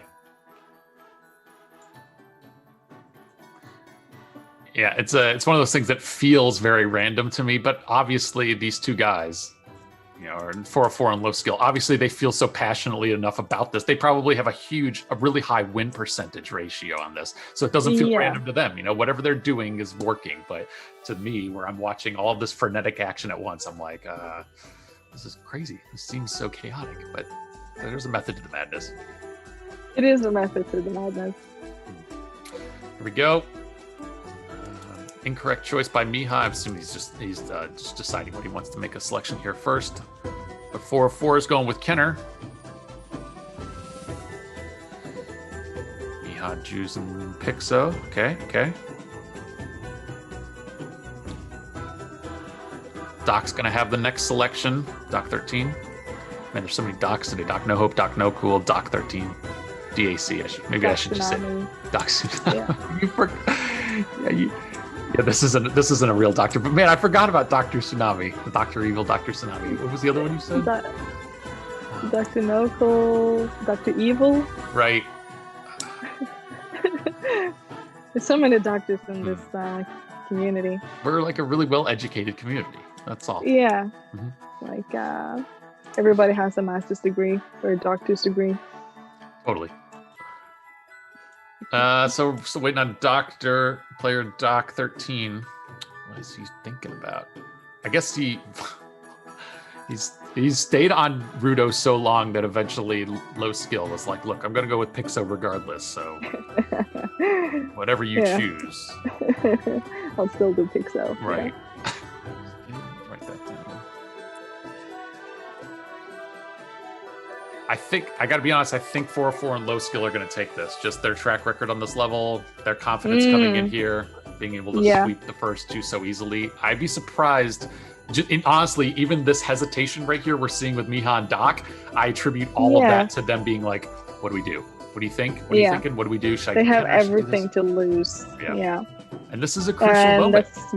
And it's so psychological as well when you're sitting there, you know, on, I would imagine their own voice, and be like, oh crap, like this is it. This is the moment. Like we have to win. If we don't win, we're out of the game. So it does add some stress and some discouragement, I would imagine. Looks like they did make I've been there myself, so I know the feeling. Yeah, I know, yeah. Looks like they did make a difference, though. Doc went for Pixo, and Miha went for Kenner. And yeah, that's right. Miha has played Kenner in the first match, so he cannot choose that character. They might have already forgotten about that. They're going to have to tell them in chat before he locks this in. Oh, and he changed it to Martio. Martio, yeah. Let's see if he locks that in. This is so hard to think. We don't hear from these guys, so you see him make a player selection, you start to panic, like, no, we're so far, I don't have to restart all of the queuing up, and then they change it, and you're like, oh, I guess they remember that. But oh, I'm seeing some good guesses in chat here. Yeah, I am so delayed on the chat. Unfortunately, I wish I could interact more, but I am seeing some Holy Cape for joins. That must be. I think that might be an earlier. That's a while ago. Holy Cape. There it is. Yeah, Holy Cape. What the heck? Oh, Genie. Now I'm seeing people say Thor's hammer. It's a good guess. Dora's hammer. That's a pretty good guess. But we're looking for a repurposed item. Satoshi's candy, papers. Oh, here we go. All right, Pixo, and then we have opposite Shia and Kenner. Pixo. So they got rid of Martio. Yep. We got rid of Martio, and Miha chose Chia. Cool. All right, here we go. Big first action. Emptied out. Going back and forth here. Miha with two forges right now. We're down done. to one. Player Doc holding on with 0 units, but he does have a forge. Oh man, and that UFO is just out of range. He's gonna lose it. Yeah. 17. I'm sorry, there's 21 units versus 7. They're just waiting. Yeah. And here it comes. It's the waiting game now. Boom. Took him out. Ooh. Player Doc and Miha lost that level, so that goes to 404 and low skill. Wow. Those guys, man, they know that level. They just know it. That's why they chose it. Congrats to you guys. Yeah. Nothing more to say. You guys are also part of the strategy is, do you want to use your so-called best hero at the very beginning, or do you want to save it for that particular map that we want to pick if we lose, right? So that is also part of the planning when you're doing these tournaments, when you have, limited on which hero you're allowed to play and what maps you're allowed to play and so forth. And they had a straightforward plan on this particular map, playing Pixo and Kenner, and so that was kind of the disadvantage with Dak and Miha, yeah, that's a really smart point. But 4-4 and low skill, congratulations you both. You guys are moving on to the final, so that means we know our final two teams. It's going to be the Unreal team versus Fun team. Unreal team and Fun team going to be facing off here today. That's awesome. But before we go into the finals, we will do the third place match, of course. Third place match is just going to be the losers of the last two games we saw. So that'll be Steffson and Doc No Hope from their team, and they're going to be going, which is Tasteful Hot Doc, and they're going to be going up against the team we just saw, Random Team Miha and Doc 13. So they're going to queue up in the meantime while we wait. But for you guys, I'll give you the third clue, or the third hint. Remember, we're looking for a repurposed item into a weapon. It's pretty smashing. And the third hint is Chicken Heroes Love Me. Oh, right. No, yeah. Chicken Heroes are nuts about me. I forgot. Chicken Heroes are nuts about me. That's the hint. So some of you are pretty close. You're on the right path, but what is we talking about here? What are we talking about? That's a tricky one. I think it's very clever. Uh, It's definitely difficult. it's a tricky one. All right, looking back into the game here, I'm seeing Doc No Hope Steffson. Yeah, I got all the players in, and waiting for one more person to get in the spectators area before we roll into the next round. Let me break this down. Like for Doc and Miha, they just hadn't had time to breathe. They're just intense game after game after game. Yeah, exactly. And now they need to fight for the third. Like, oh gosh, like I need to use the restroom or something. Like there's just no breather. Go, go, go.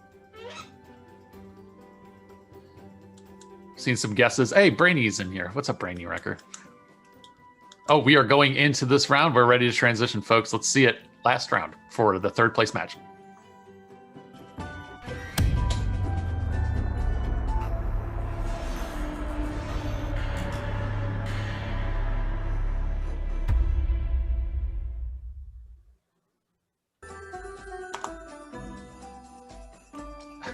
See it, all these guesses in. All right, so checking the character selects here.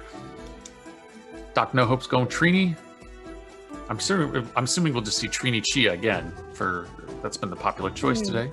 Yeah, it has. Somebody might throw Kenner in. Yep, there it is. Miha's throw the Kenner in.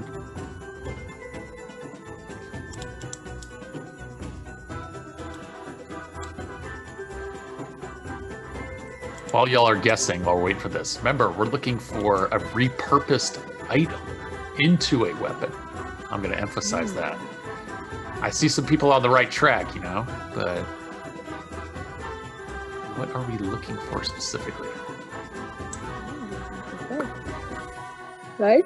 Oh, we have Here we go, Kenner. Kenners for both teams, and one Trini and one Chia for each team. Here we go. Push out. Steffson not going for the fourth. Doc No Hope's going for it.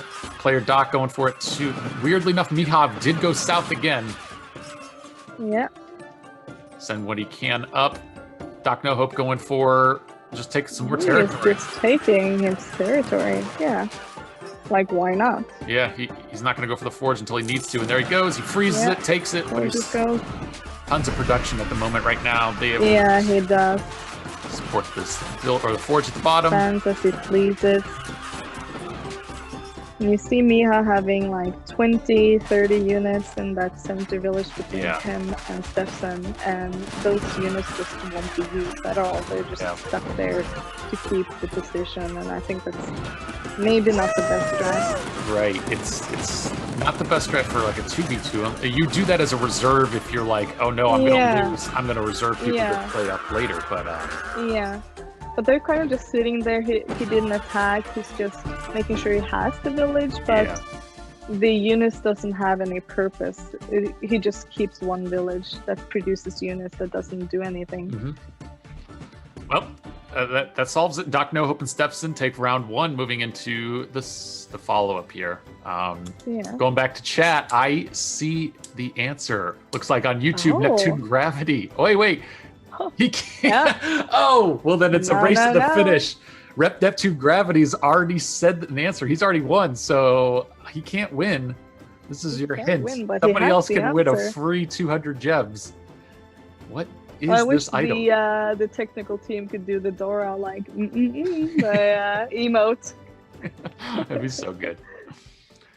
But yeah, we're looking for a repurposed item into a weapon that's pretty smashing, and Chicken Heroes are nuts about it. Yeah. It's so close. You're kind of saying the answer by saying, look at Neptune Gravity's answer, and whoever copies it. But didn't Nolan win one earlier too? No? Okay. All right. Then congratulations, Nolan. Bingo. Gets it. Nolan's on his phone and he's like, sorry, what? Oh, I just have to type Acorn into chat and win? Yeah, here you go. It's just like the easiest thing in the world. Neptune Gravity doing the hard work. Right. Not to take away your credit there, Nolan. Congratulations. Good work. Doc 13, Miha are going to have level select here. Let's see what they can go with. Well, Nolan took the opportunity, Mhm. and that's commendable as well. Oh, Big Papa Smurf, you're asking what was the answer? The answer was acorn. Acorn was the repurposed item into a hammer that was used by Chicken. If you look at Dora, she's holding a big old acorn hammer. What is acorn? All right, anyways, here we go. Miha's looking at going with Klotz. It's the first player selection.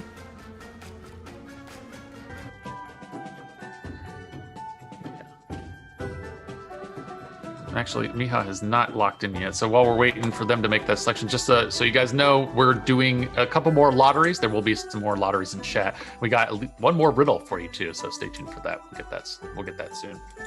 Yeah, Brainy Wrecker saying acorn becomes a tree. I was trying to think of a hint that had to do with like oak trees, and I was like, is this going to work? I don't know if that's going to make any sense, but yeah.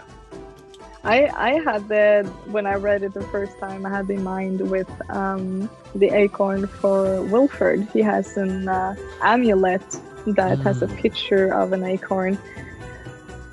Yeah, and also his hat, isn't it? And his hat is an acorn too. Yeah. So yeah, it's a kind of a clever riddle that could go both Dora and Wilford. Yeah. But when the last hint comes up with the chickens, that's when you realize it's Dora and gotta be Dora, Wilford. Just write down character selections right here. Stella and Pixo going to be for Stefson and Doc No Hope and Stefson respectively. And Dak 13 looking like he's going with what? Nope. Miha's swapped to Pixo. And I don't blame Doc No Hope and Stefson for unaccepting this, because he should be locked in for Moro. Oh. He locked in Moro early. Doc No Hope and Stefson made their selections. Then he swapped to Pixo. So they're gonna have to clarify that on the backside. That's clearly why they're not going forward until he makes that change. They're not accepting until he changes back tomorrow. Yeah. And we talked about the pick order today, you guys. Just to remind you, though, it does go for the loser of the map will choose one hero, then the other two players on the opposing map will choose their two heroes, and then the last person that has not selected will choose. It's a little confusing. We're trying to say it as much as possible while we're seeing the hero select so that you can see it, but that's why the order matters. Anyways, he did swap back tomorrow, so we're good there. And Doc 13 chose Klotz. Map starts. Good choice on this map. This is the first time we're seeing this today. Can you push for a forge? No, able to hold it. Doc No Hope, well done. Oh. I thought he was going to lose that. Mia's using his force to distract from getting his forge. He keeps it regardless. Doc No Hope and Stefson in really good position. Both of them have the respective forges here. Miha and player Doc are just doing whatever they can to defend. It's going to be extremely difficult. In fact, there it goes. Miha loses one village, loses the second one. He's out. Player Doc pushing down. Very nice. Just a lot of units to be spent. Now he's just going to be. Yeah. He's going to be really at these two players' mercy. All they have to do is whittle them down. Yeah. And yeah, that looks like it's going to do it. So Doc No Hope and Stefson take the round. Yeah.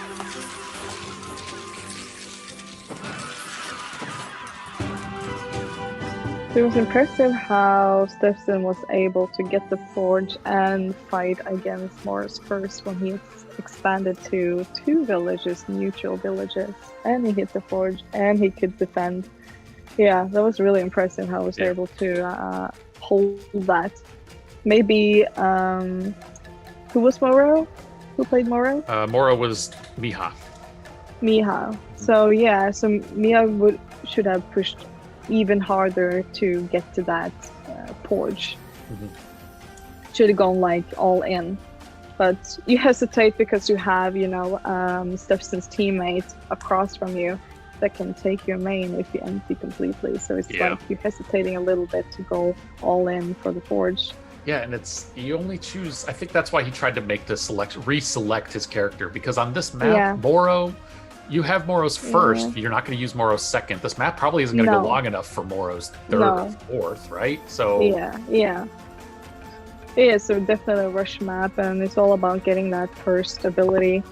Like he was wanting to use Pixel with the UFO and just kill off the units. yeah, When you have a Stella, for example, with the extra unit production. totally. Seeing the just lottery popped up in chat too. If you guys haven't seen it, one or two more lotteries to do, and we're gonna go with exclamation point soon with 5-0. Well, it is now. It is now what it is. So Sayoko has put it in there, and we already have 1 million people that have put the answer in. So I think it was planned. The reason we're laughing is I think it was planned to be something else, and Sayoko was just like, screw it, it's soon. Because Chini said soon, and Sayoko was like, it's soon, whatever. Yeah.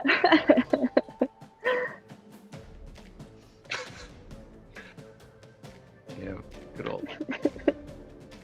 So here we go. I'm seeing Miha and Doc. Oh, there goes Doc. No, we're starting to see everybody in here.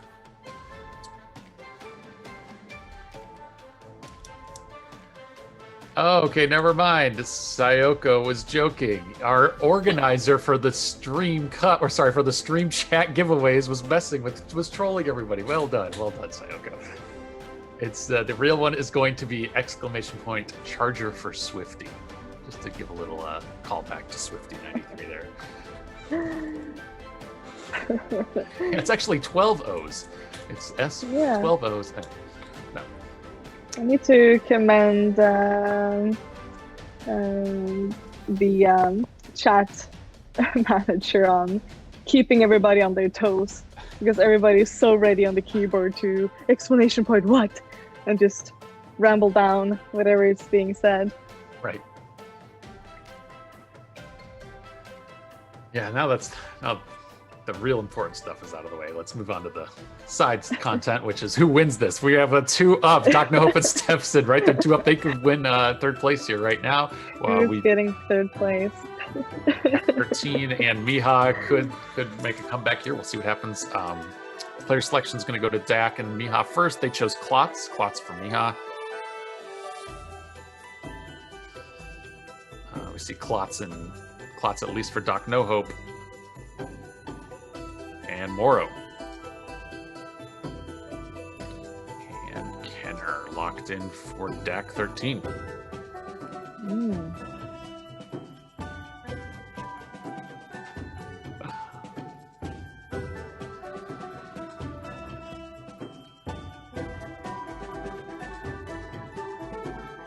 There we go. So everybody's queuing up right now. Sorry, I was looking at chat. I was looking at Max07 just joined in, which is cool to see him.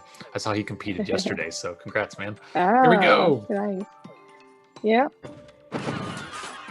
Dak right. and Miha are doing the same strats again, making sure they're expanding and getting some unit production against the Klotz and Moro here. Stepson is expanding as well. There comes Moro's first to try Dak. to push back on Doc's area. It's not going to be enough. Yeah.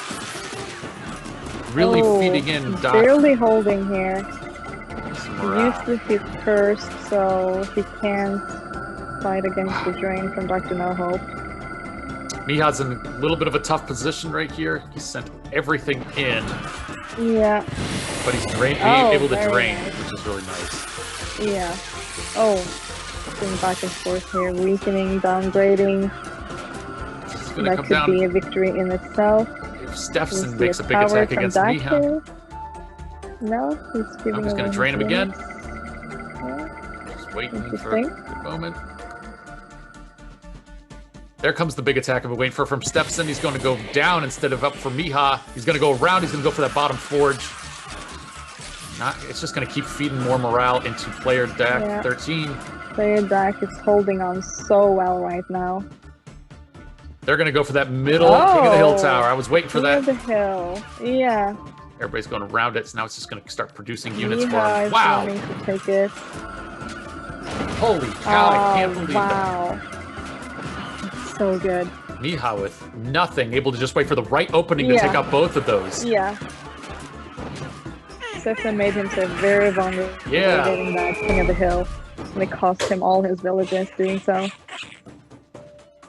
That was fantastic. What a good comeback from Really both of those good guys. comeback. Yeah, that was a good comeback because it looked like Stefan and Dr. No Hope had a really good advantage there. Yeah, I think I don't know. I was really impressed by that. I really didn't see Miha being able to make that turn, but what was really good was Doc 13 able to send all those units. It looks like he was going to go for the middle King of the Hill Tower as well, but he redirected all of Steffson's attention up to the top left, his own forge, because that's where he made that push to. When Steffson retreated all of his units, Miha's there to make that, stepped right in to attack him. Yeah. So good for him. And that's so brilliant. Like, when you have that mindset, okay, I'm just going to play support, and that's what I'm going to do this whole time. And the Miha did excellent here, where he just changed his role from support to the attacker, and he saw an opportunity and he went for it. Yeah, good for him. So that means it wasn't a clean sweep by any means. Now we're going to go into game 4. Dak 13 and Miha they're still in running for this. They can still take this all the way to a game 5 if they can hold on longer. This is the perfect moment, though, right? This is going to go to so many game 5s. Doc and Doc No Hope and Steffson are going to have map selection and character selection first, so we'll see what happens. Just checking Discord real quick, see what's going on the backside. Yeah. There's like all kinds of information. Unfortunately, I still can't get up to date with the chat on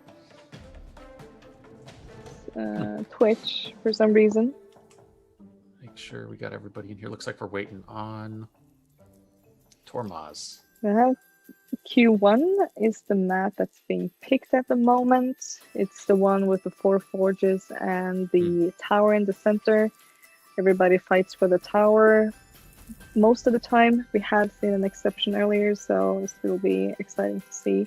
Oh, we see it's all about the snake and all about the tactics, right? Yeah. Being quick.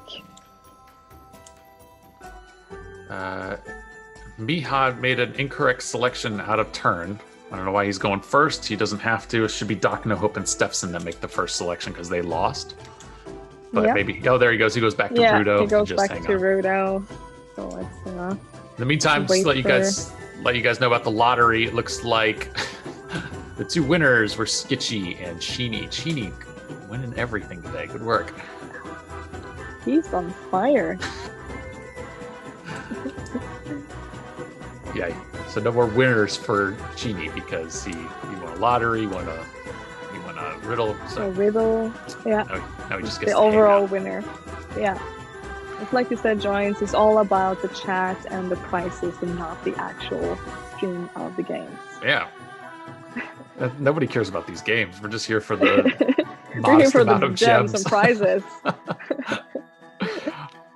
Miha's got Stella. Right, we see, Mardio. All right, cool. Chi and Trini for Steffson, Dr. No Hope, and Mardio and Stella for Miha and player Dak.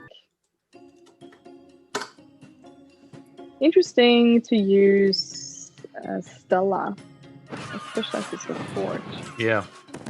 So here we go, pushing everything into the center. No forges in the center this time because it is King of the Hill map. So that means somebody's going to have to drop some forges on the backside. Yeah. Nobody's done it yet. We see here, no, Dr. No Hope made a forge. That was his first excuse me. move. That is exactly why he was able to take it. He has the forge, so that's why he got the tower. Oh. And player Dak is going for the forge in the back there and Steffson reinforcing exactly why they dropped that cloud so they couldn't see it. Yeah. And that's great. That's great defense. Has the forge. Got the forge. Can he do anything with it before it's taken away from him? This takes it. Oh my goodness. That's great. Takes the tower. Takes 3 of the King of the Hills. They have it all. Holy cow! He wasted so much time taking that forge back. They froze him. Oh my gosh! It just took too long, and he didn't have any units to get it back either. He The Forger went to Stepson. He doesn't There he have goes. anything on the hill. Mihad just froze units, or use Stella second to freeze attacks. Oh my goodness. Yeah. That is a very rare comeback in that level. And Yeah. I attribute it all to it being King of the Hill mode and not just a bunch of forges. You know, if those were forges, your 3 units you had left over are going to do so much more damage. But instead, they had to rely on that one forge on the map at the top. That there was just no units, and there was not enough units for Stepson. Yeah, the fog there was just perfect. Like they should have known, because it's a very common attack under cloud to go for the forge. But still, it's yeah, good for them. Yeah, so, that just turned the game around completely. That one forge on the whole map, on the opposite side from Dak, Dak. He just took a stroll all the way to the other side, took it out, and then was able to turn the whole game around. It's such a good use of Martio's cloud there. Not just cover what you're doing. You know where you're sending everything. Send it up to that forge, but just not enough time for Stepson to get support units back up there, or for Doc No Hope to send everything backwards. You know, by the time you already see him coming, that's it. All right, I'm seeing the invite here for this last game, but just so you guys know, this is 5th round, the 5th game here for the 3rd place match. So whoever wins this takes 3rd place, which is exciting. No clean sweep. 2-2. 2-2. Sorry, I just got kicked. It's all we love. Yeah, me too. Maybe we need to restart, or should we just stay put now? I'm just gonna wait. Oh, I'm getting an invite. Yeah. You got one. That means mine's coming.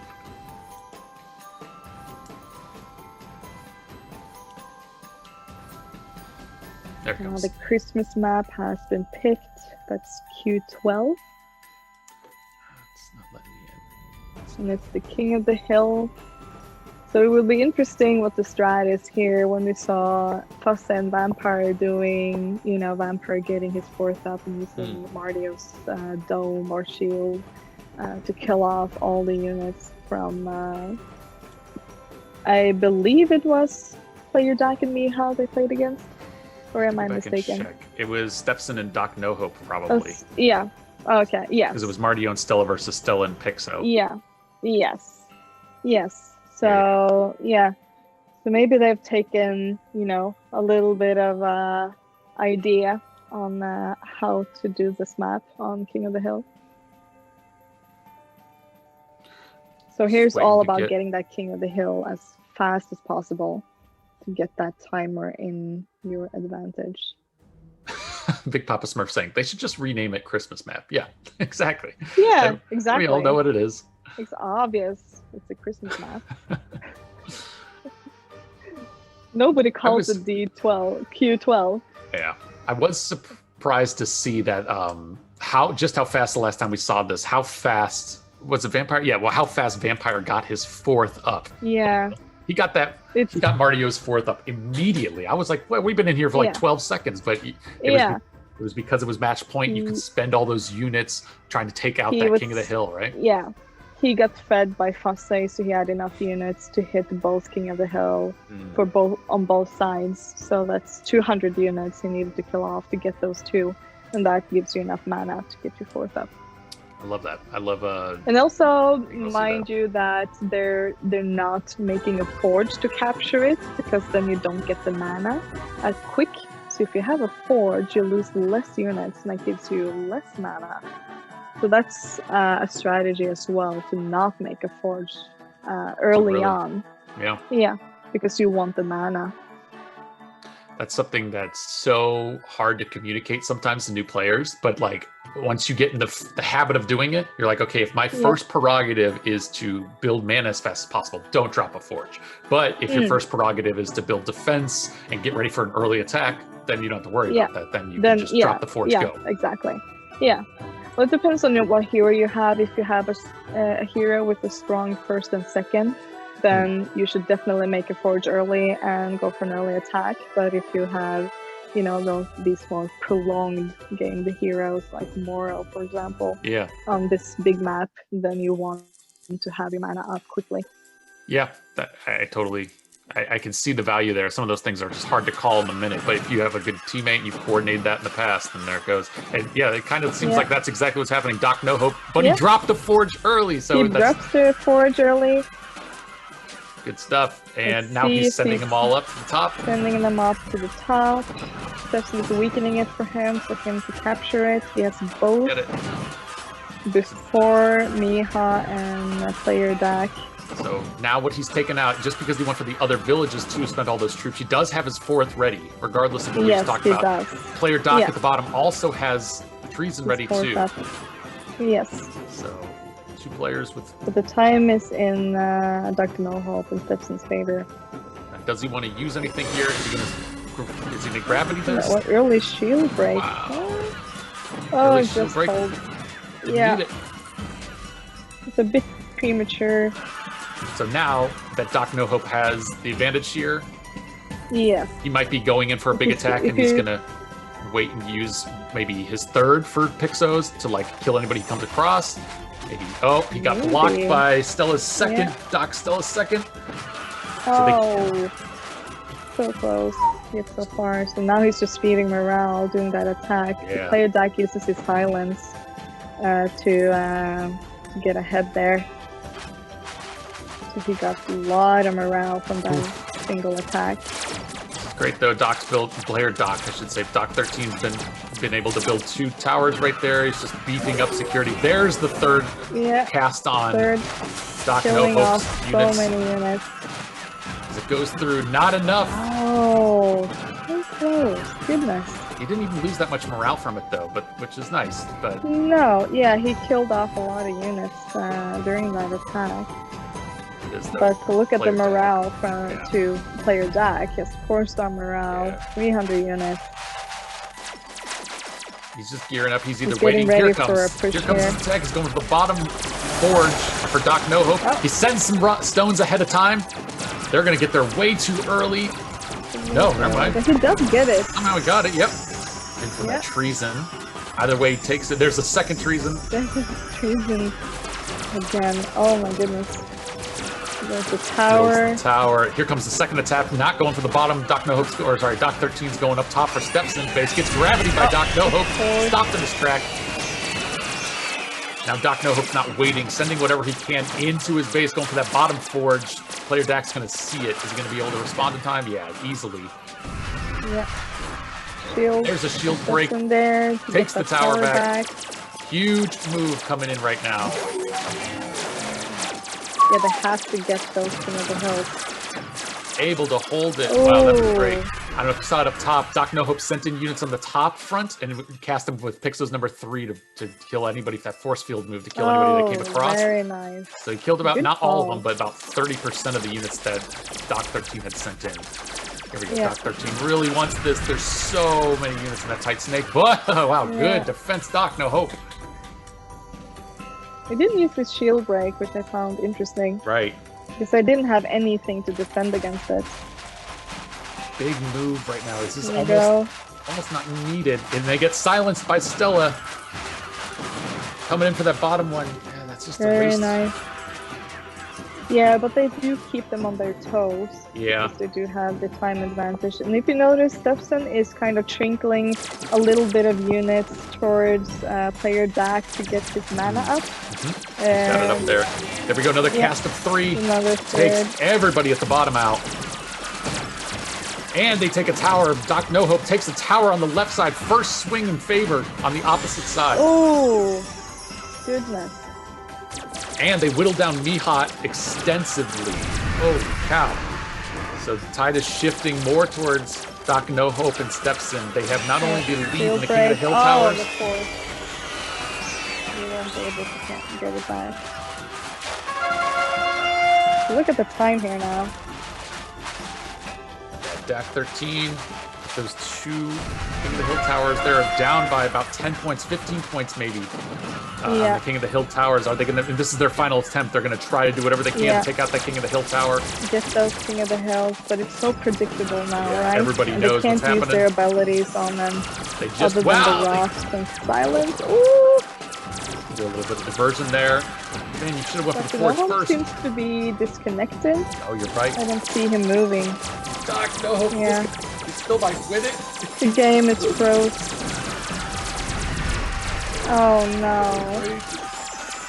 Dr. No Hope Steals the doesn't third. move at all. Doc Hope has stealed the third one. Oh, They got he's 6, still not moving. 5, 4. Oh my God, 2. Oh, and it went to the Doc 13. Holy cow. Oh, it's gonna have to be replayed because this game froze. Yeah. Oh my God. Oh, like the worst timing.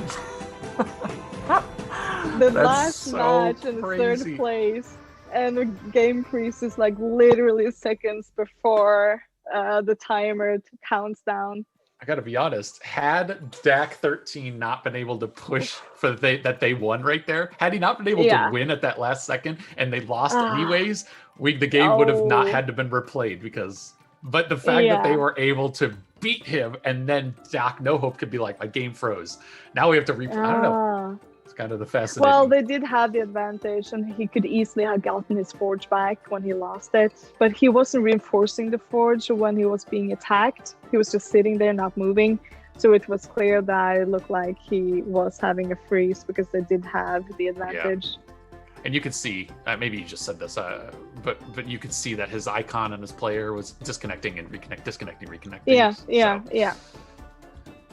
So it's not like sometimes when somebody's like, "Oh, I had connection issues," and you're looking at them and they still appear to be in the Yeah, game. when you're losing. Yeah, like, oh.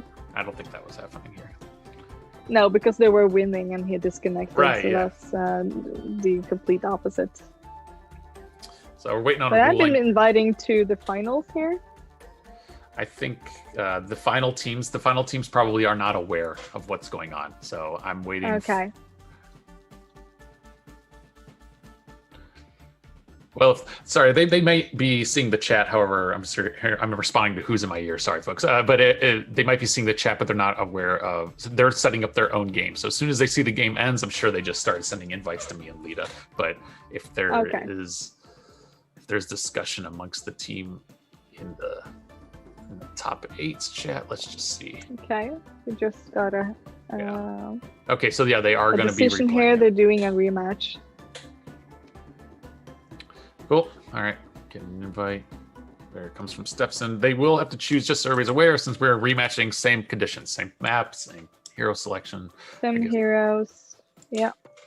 which is good. This is like one of the most exciting matches so far. And I love that both times we've seen the Christmas map come on King of the Hill so far today, it's been the Yeah. timer that's ruled it. Sometimes Yeah. people clean sweep, even though it's a King of the Hill mode. But Yes. this has been a fun one because it's like nail biter. Like, oh my God. Yeah. It's good stuff. And one thing also to point out when you're doing a rematch like this, player Dak and Miha now knows what the strat is against Steps and Dr. No Hope. Totally. Now you, And vice versa. So the both Mhm. teams knows what the other teams have in mind. So yeah, it's going now to be you- interesting because we will probably see a different type of game now yeah. that they know what the other ones are planning. I was thinking about that. Like, I'm always trying to think of like fun new ways we can do cups and how you can change things up, right? One of the things I was thinking is, what if we did a cup where, and this is probably not a good idea for a million reasons, but I haven't thought it through to completion, right? But what if there was a cup where it was like you have to play in the same conditions, best of Yeah. 3, and just see Yeah. if players are able to adapt to their opponent's strategy. Yeah. Like maybe you lose the first game. Okay, well now let's try something else. Like, is there enough flexibility that you could win? Or if your teammates, or sorry, if your opponents are so good at a specific layout, specific hero selection and their strategy on a map, is it just going to go 3-0 if you're just constantly Yeah. up against a better strategy, Yeah. Because a lot of Well, I think it's a very interesting idea, and Tormas does this in the YouTube channel that Mushroom Wars has, where he plays the same map 10 times or so, and they have to switch hero every time.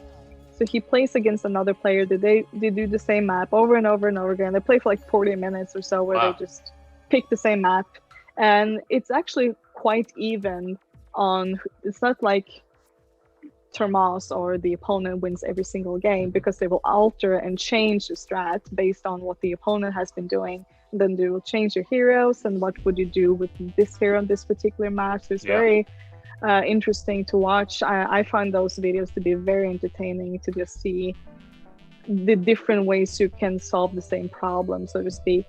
Yeah, I think that's... So I would imagine that's a really good idea for a 1v1, but maybe it would be too repetitive for the viewers to watch a cup where everybody plays the same map all the time. But... Yeah, or maybe it's like, I'm thinking of like a Royal Rumble, right? Where it's like, but if you have 8 total players and whoever wins the first round stays in, and then you just cycle through the other 8 players and see if anybody can beat that combination, whatever that player chose before. You know, if that player chose Dora and they're just dominating on that map, the other 7 players are in chat like, maybe we should try this, and they're trying to figure out, and then one of them goes in and tries something.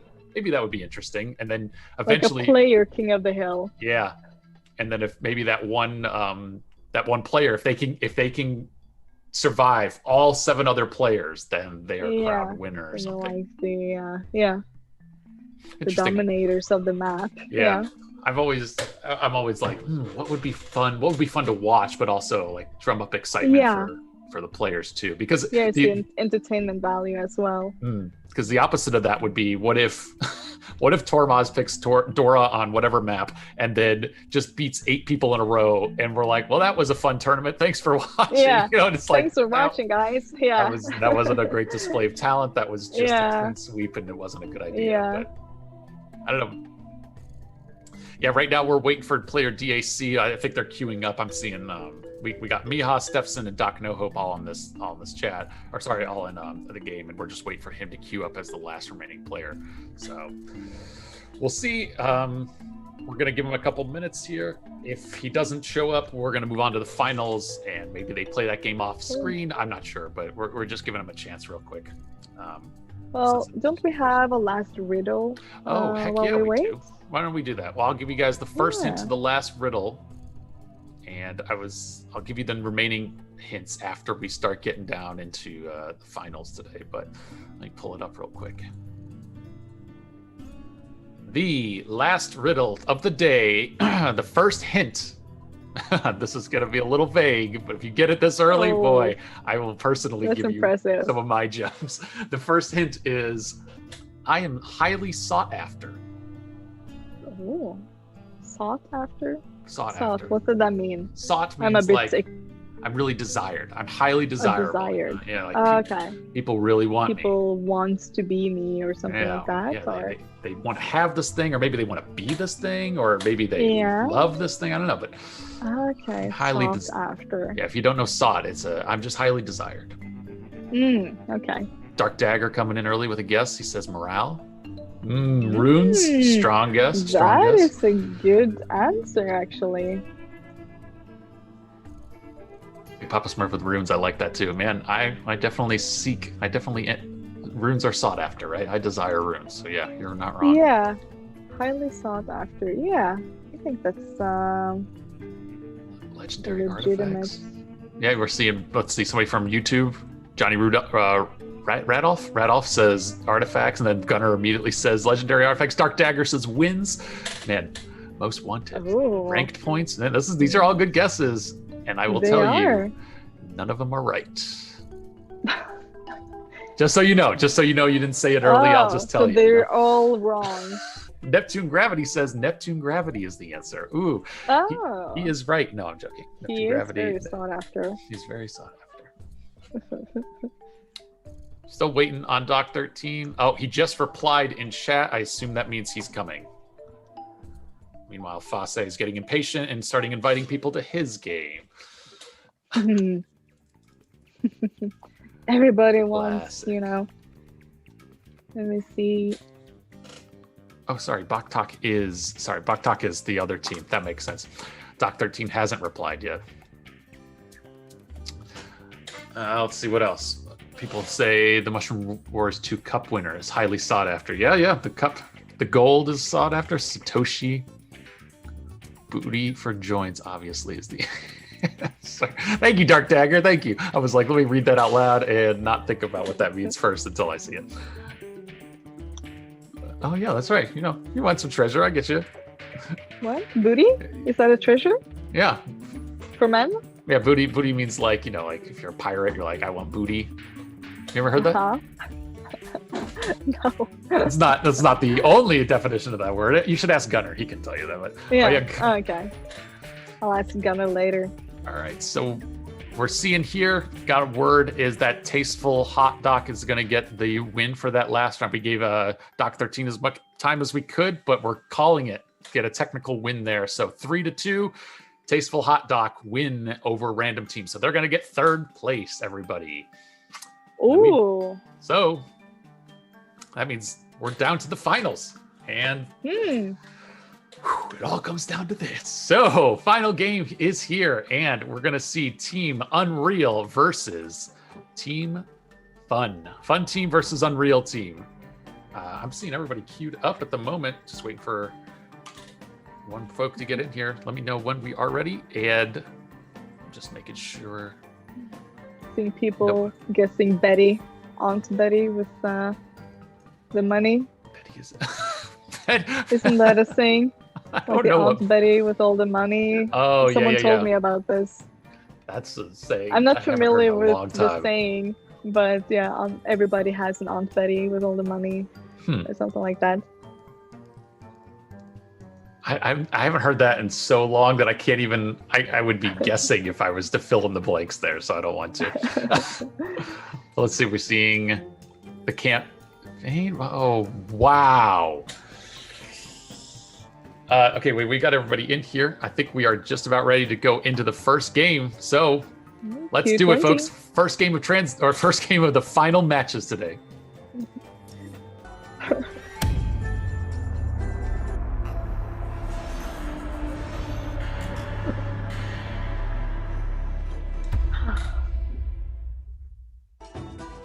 Fosse and Vampire, just to recap who we have here.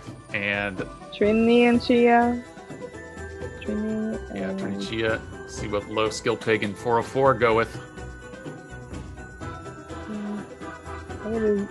Fosse has already decided he doesn't care It's what classic. low skill pig chooses. Classic. He's just telegraphing early, like, look, Yeah. I'm just going to do this. Whatever you choose, I'm still going to go for Trini.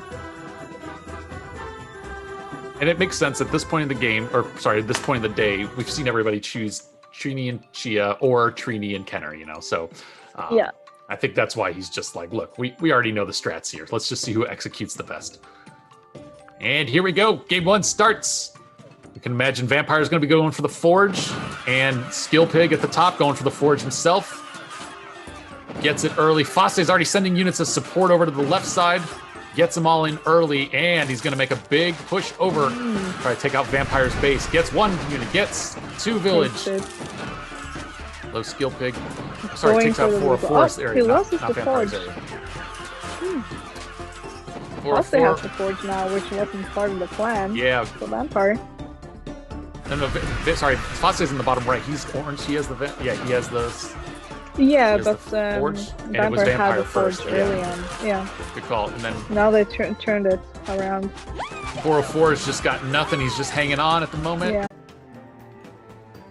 Okay, we're back. Sorry about that. A little problem and a little glitch there on the stream side, but I think you guys were able to see that the first match did go to did go to Fosse and Vampire. I believe everything came through, but at least up until the very end there, where you were able to see the momentum was shifting more towards those two guys. We are getting the invite for the second round, so you haven't lost anything there. You guys should be able to jump in really quick, see how we go from here. But in the meantime, while that's being queued up, I'm going to give you the second hint. I'm not going to say, I'm just looking at chat. I'll give you the second hint while we are queuing up here. The second hint is people get angry just thinking about me. Oh. Kind of reinforces the first answers. Yes. But the first one was like, it's desirable, but now it's like there's anger involved, Yeah. Either way, I'm seeing they're choosing Q32, the Forge map. Forge map again. Everybody's in here. Looks like they're ready to go. It seems to be a very highly practiced map. This is many of the 404 and Low Skill's favorite map, so I love that they're starting with this. They lost. They're Yeah. like, Remember, this is the one that they've had so much success Yeah. on. They do really well on this map. So it will be exciting if they meet a team that can But counter them. Yeah, check it out though. Vampire and Fosse, they're adapting to their strategy. They chose the same heroes. Yeah. They're very much like, all right, we know you've got this one, but we're gonna just follow what you do and do what you do. So here we go. It's gonna be frenetic. Keep an eye out. Yeah. Vampire's way quicker getting the center forward to there. Wow, low skill pig able to take 3, 4 of the bait. Oh my god, 5 different units holding low up against skill. Fosse. Oh my 43 units against 11 for Fosse. Woo. They're unbeatable. On this map, I think. Dang! That's one to play at half speed. Oh wow. That was 20 seconds unreal. Yeah, 20 seconds. on the mark. Jeez Louise, good lord. Well, now that we know that they've done their They're best map, just so hardcore on this map. Like goodness, I don't think they've been beaten once on this map. Like this is their go-to when they lose. They're just okay. Let's just do our winning map. totally. So that one went to 404 and low skill. So Fun Team took that one. If you did not see 1-1. it, since it was so quick, I don't blame you. Yeah, but here we go into round 3. Both teams up 1-1, like you just said. And let's see if anybody's gotten the guess right. I'm seeing Satoshi, Scroll cry back up. emoji. mushrooms are well sought after. Sure. I can see that. Elsh. Artifacts. I just woke up. Nice. Welcome, Elsh. Good to see you, man. Welcome, Elsh. Nobody has won yet. Einer's Einer's Rage. Something that is highly sought after, but people get angry just thinking about it. And it's I think this is by far the most difficult riddle that we had all day. Yeah, maybe. Like mine are just Sorry, I didn't mean to cut you off there. I was just going to say, Elsh was just asking, is it the final? Yeah, this is the finals. These are the finals, the last 2 teams of the day. This is round 3, or game 3, rather, of the final rounds matches. And it's 1-1, so you tuned in at the exact right time. I'm getting an invite. Nice.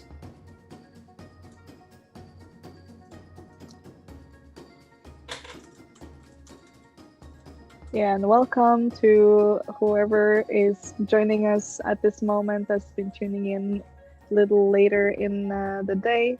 We are at the very finals matches, you guys. It's 1-1 to each team. And we're now getting into game number 3 on the Christmas map that we now have changed the name for Q12. We've officially changed it. You can't. Yeah, officially change it now. And we're just waiting on 404 and low skill. There they go. They're going to sign on. Oh, man, I can't believe they're doing this one so early. I thought this would be like one of the match points, wait for it to be a King of the Hill map, but I'm fine with it. I love seeing this level.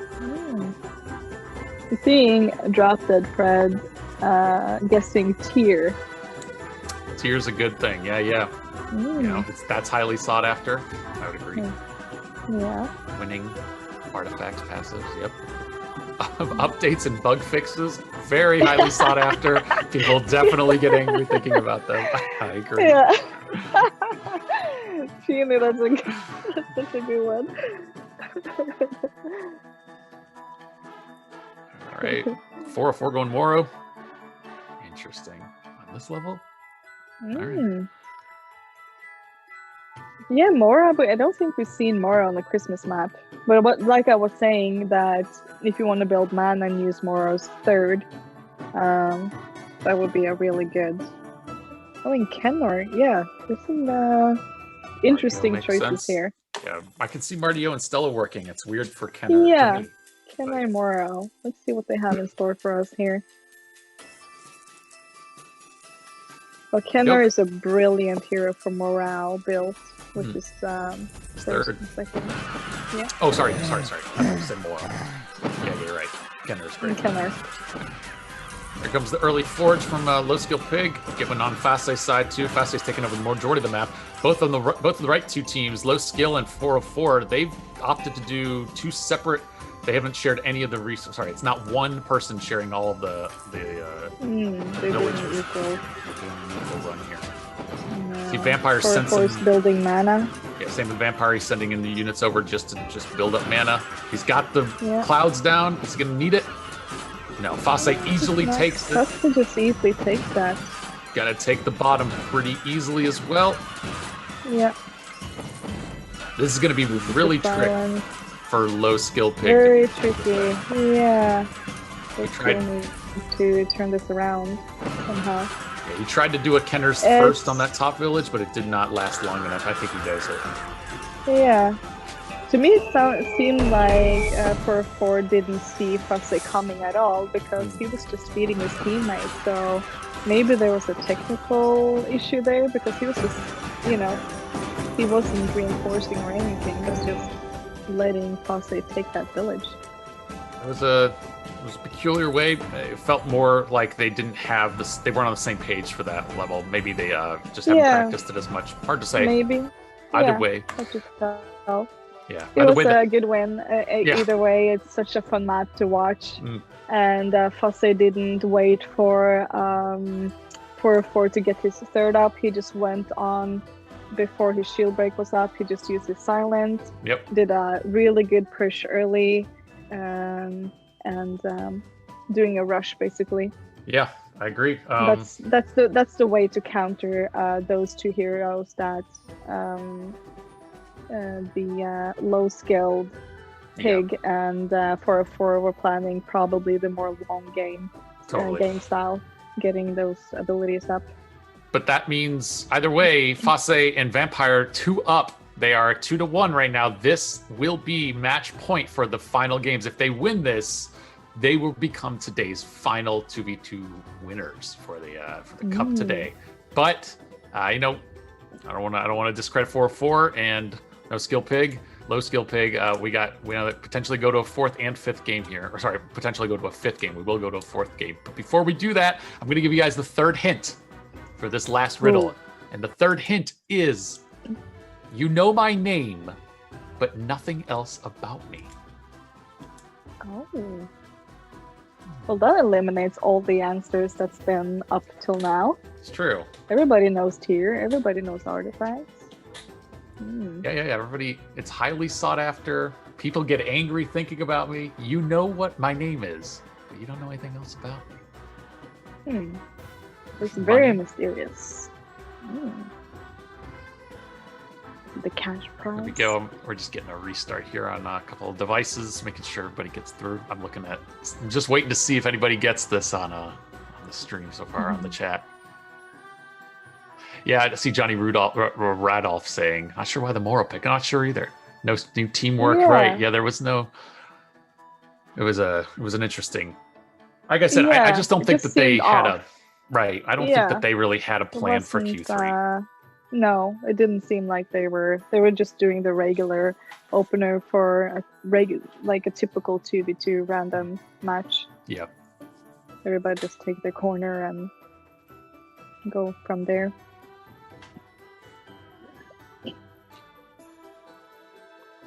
Sure, let me make sure I get one out.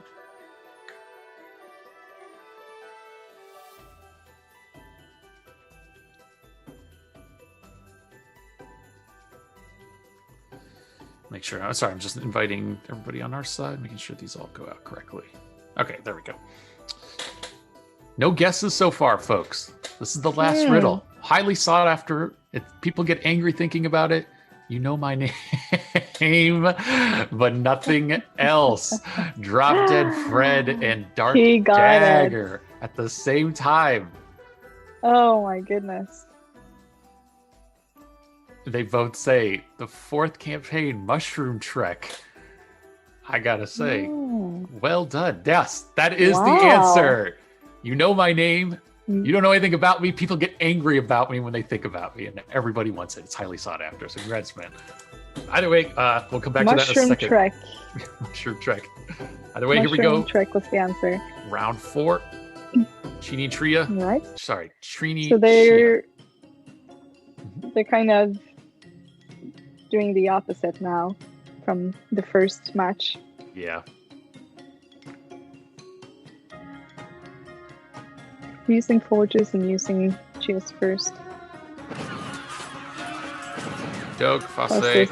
a lot quicker on his opener. Fosse Yeah.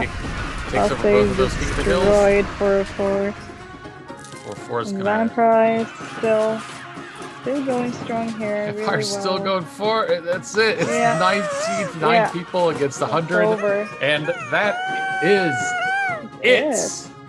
Wow, congratulations. Where? That went That's so game. quick. That's game. That Yeah, means it just what happened? We're blinking twice and suddenly the game is over. 26 seconds. Well done, Fosse and Vampire. First time entering a cup together as partners. Congratulations. Made it all the way to the end.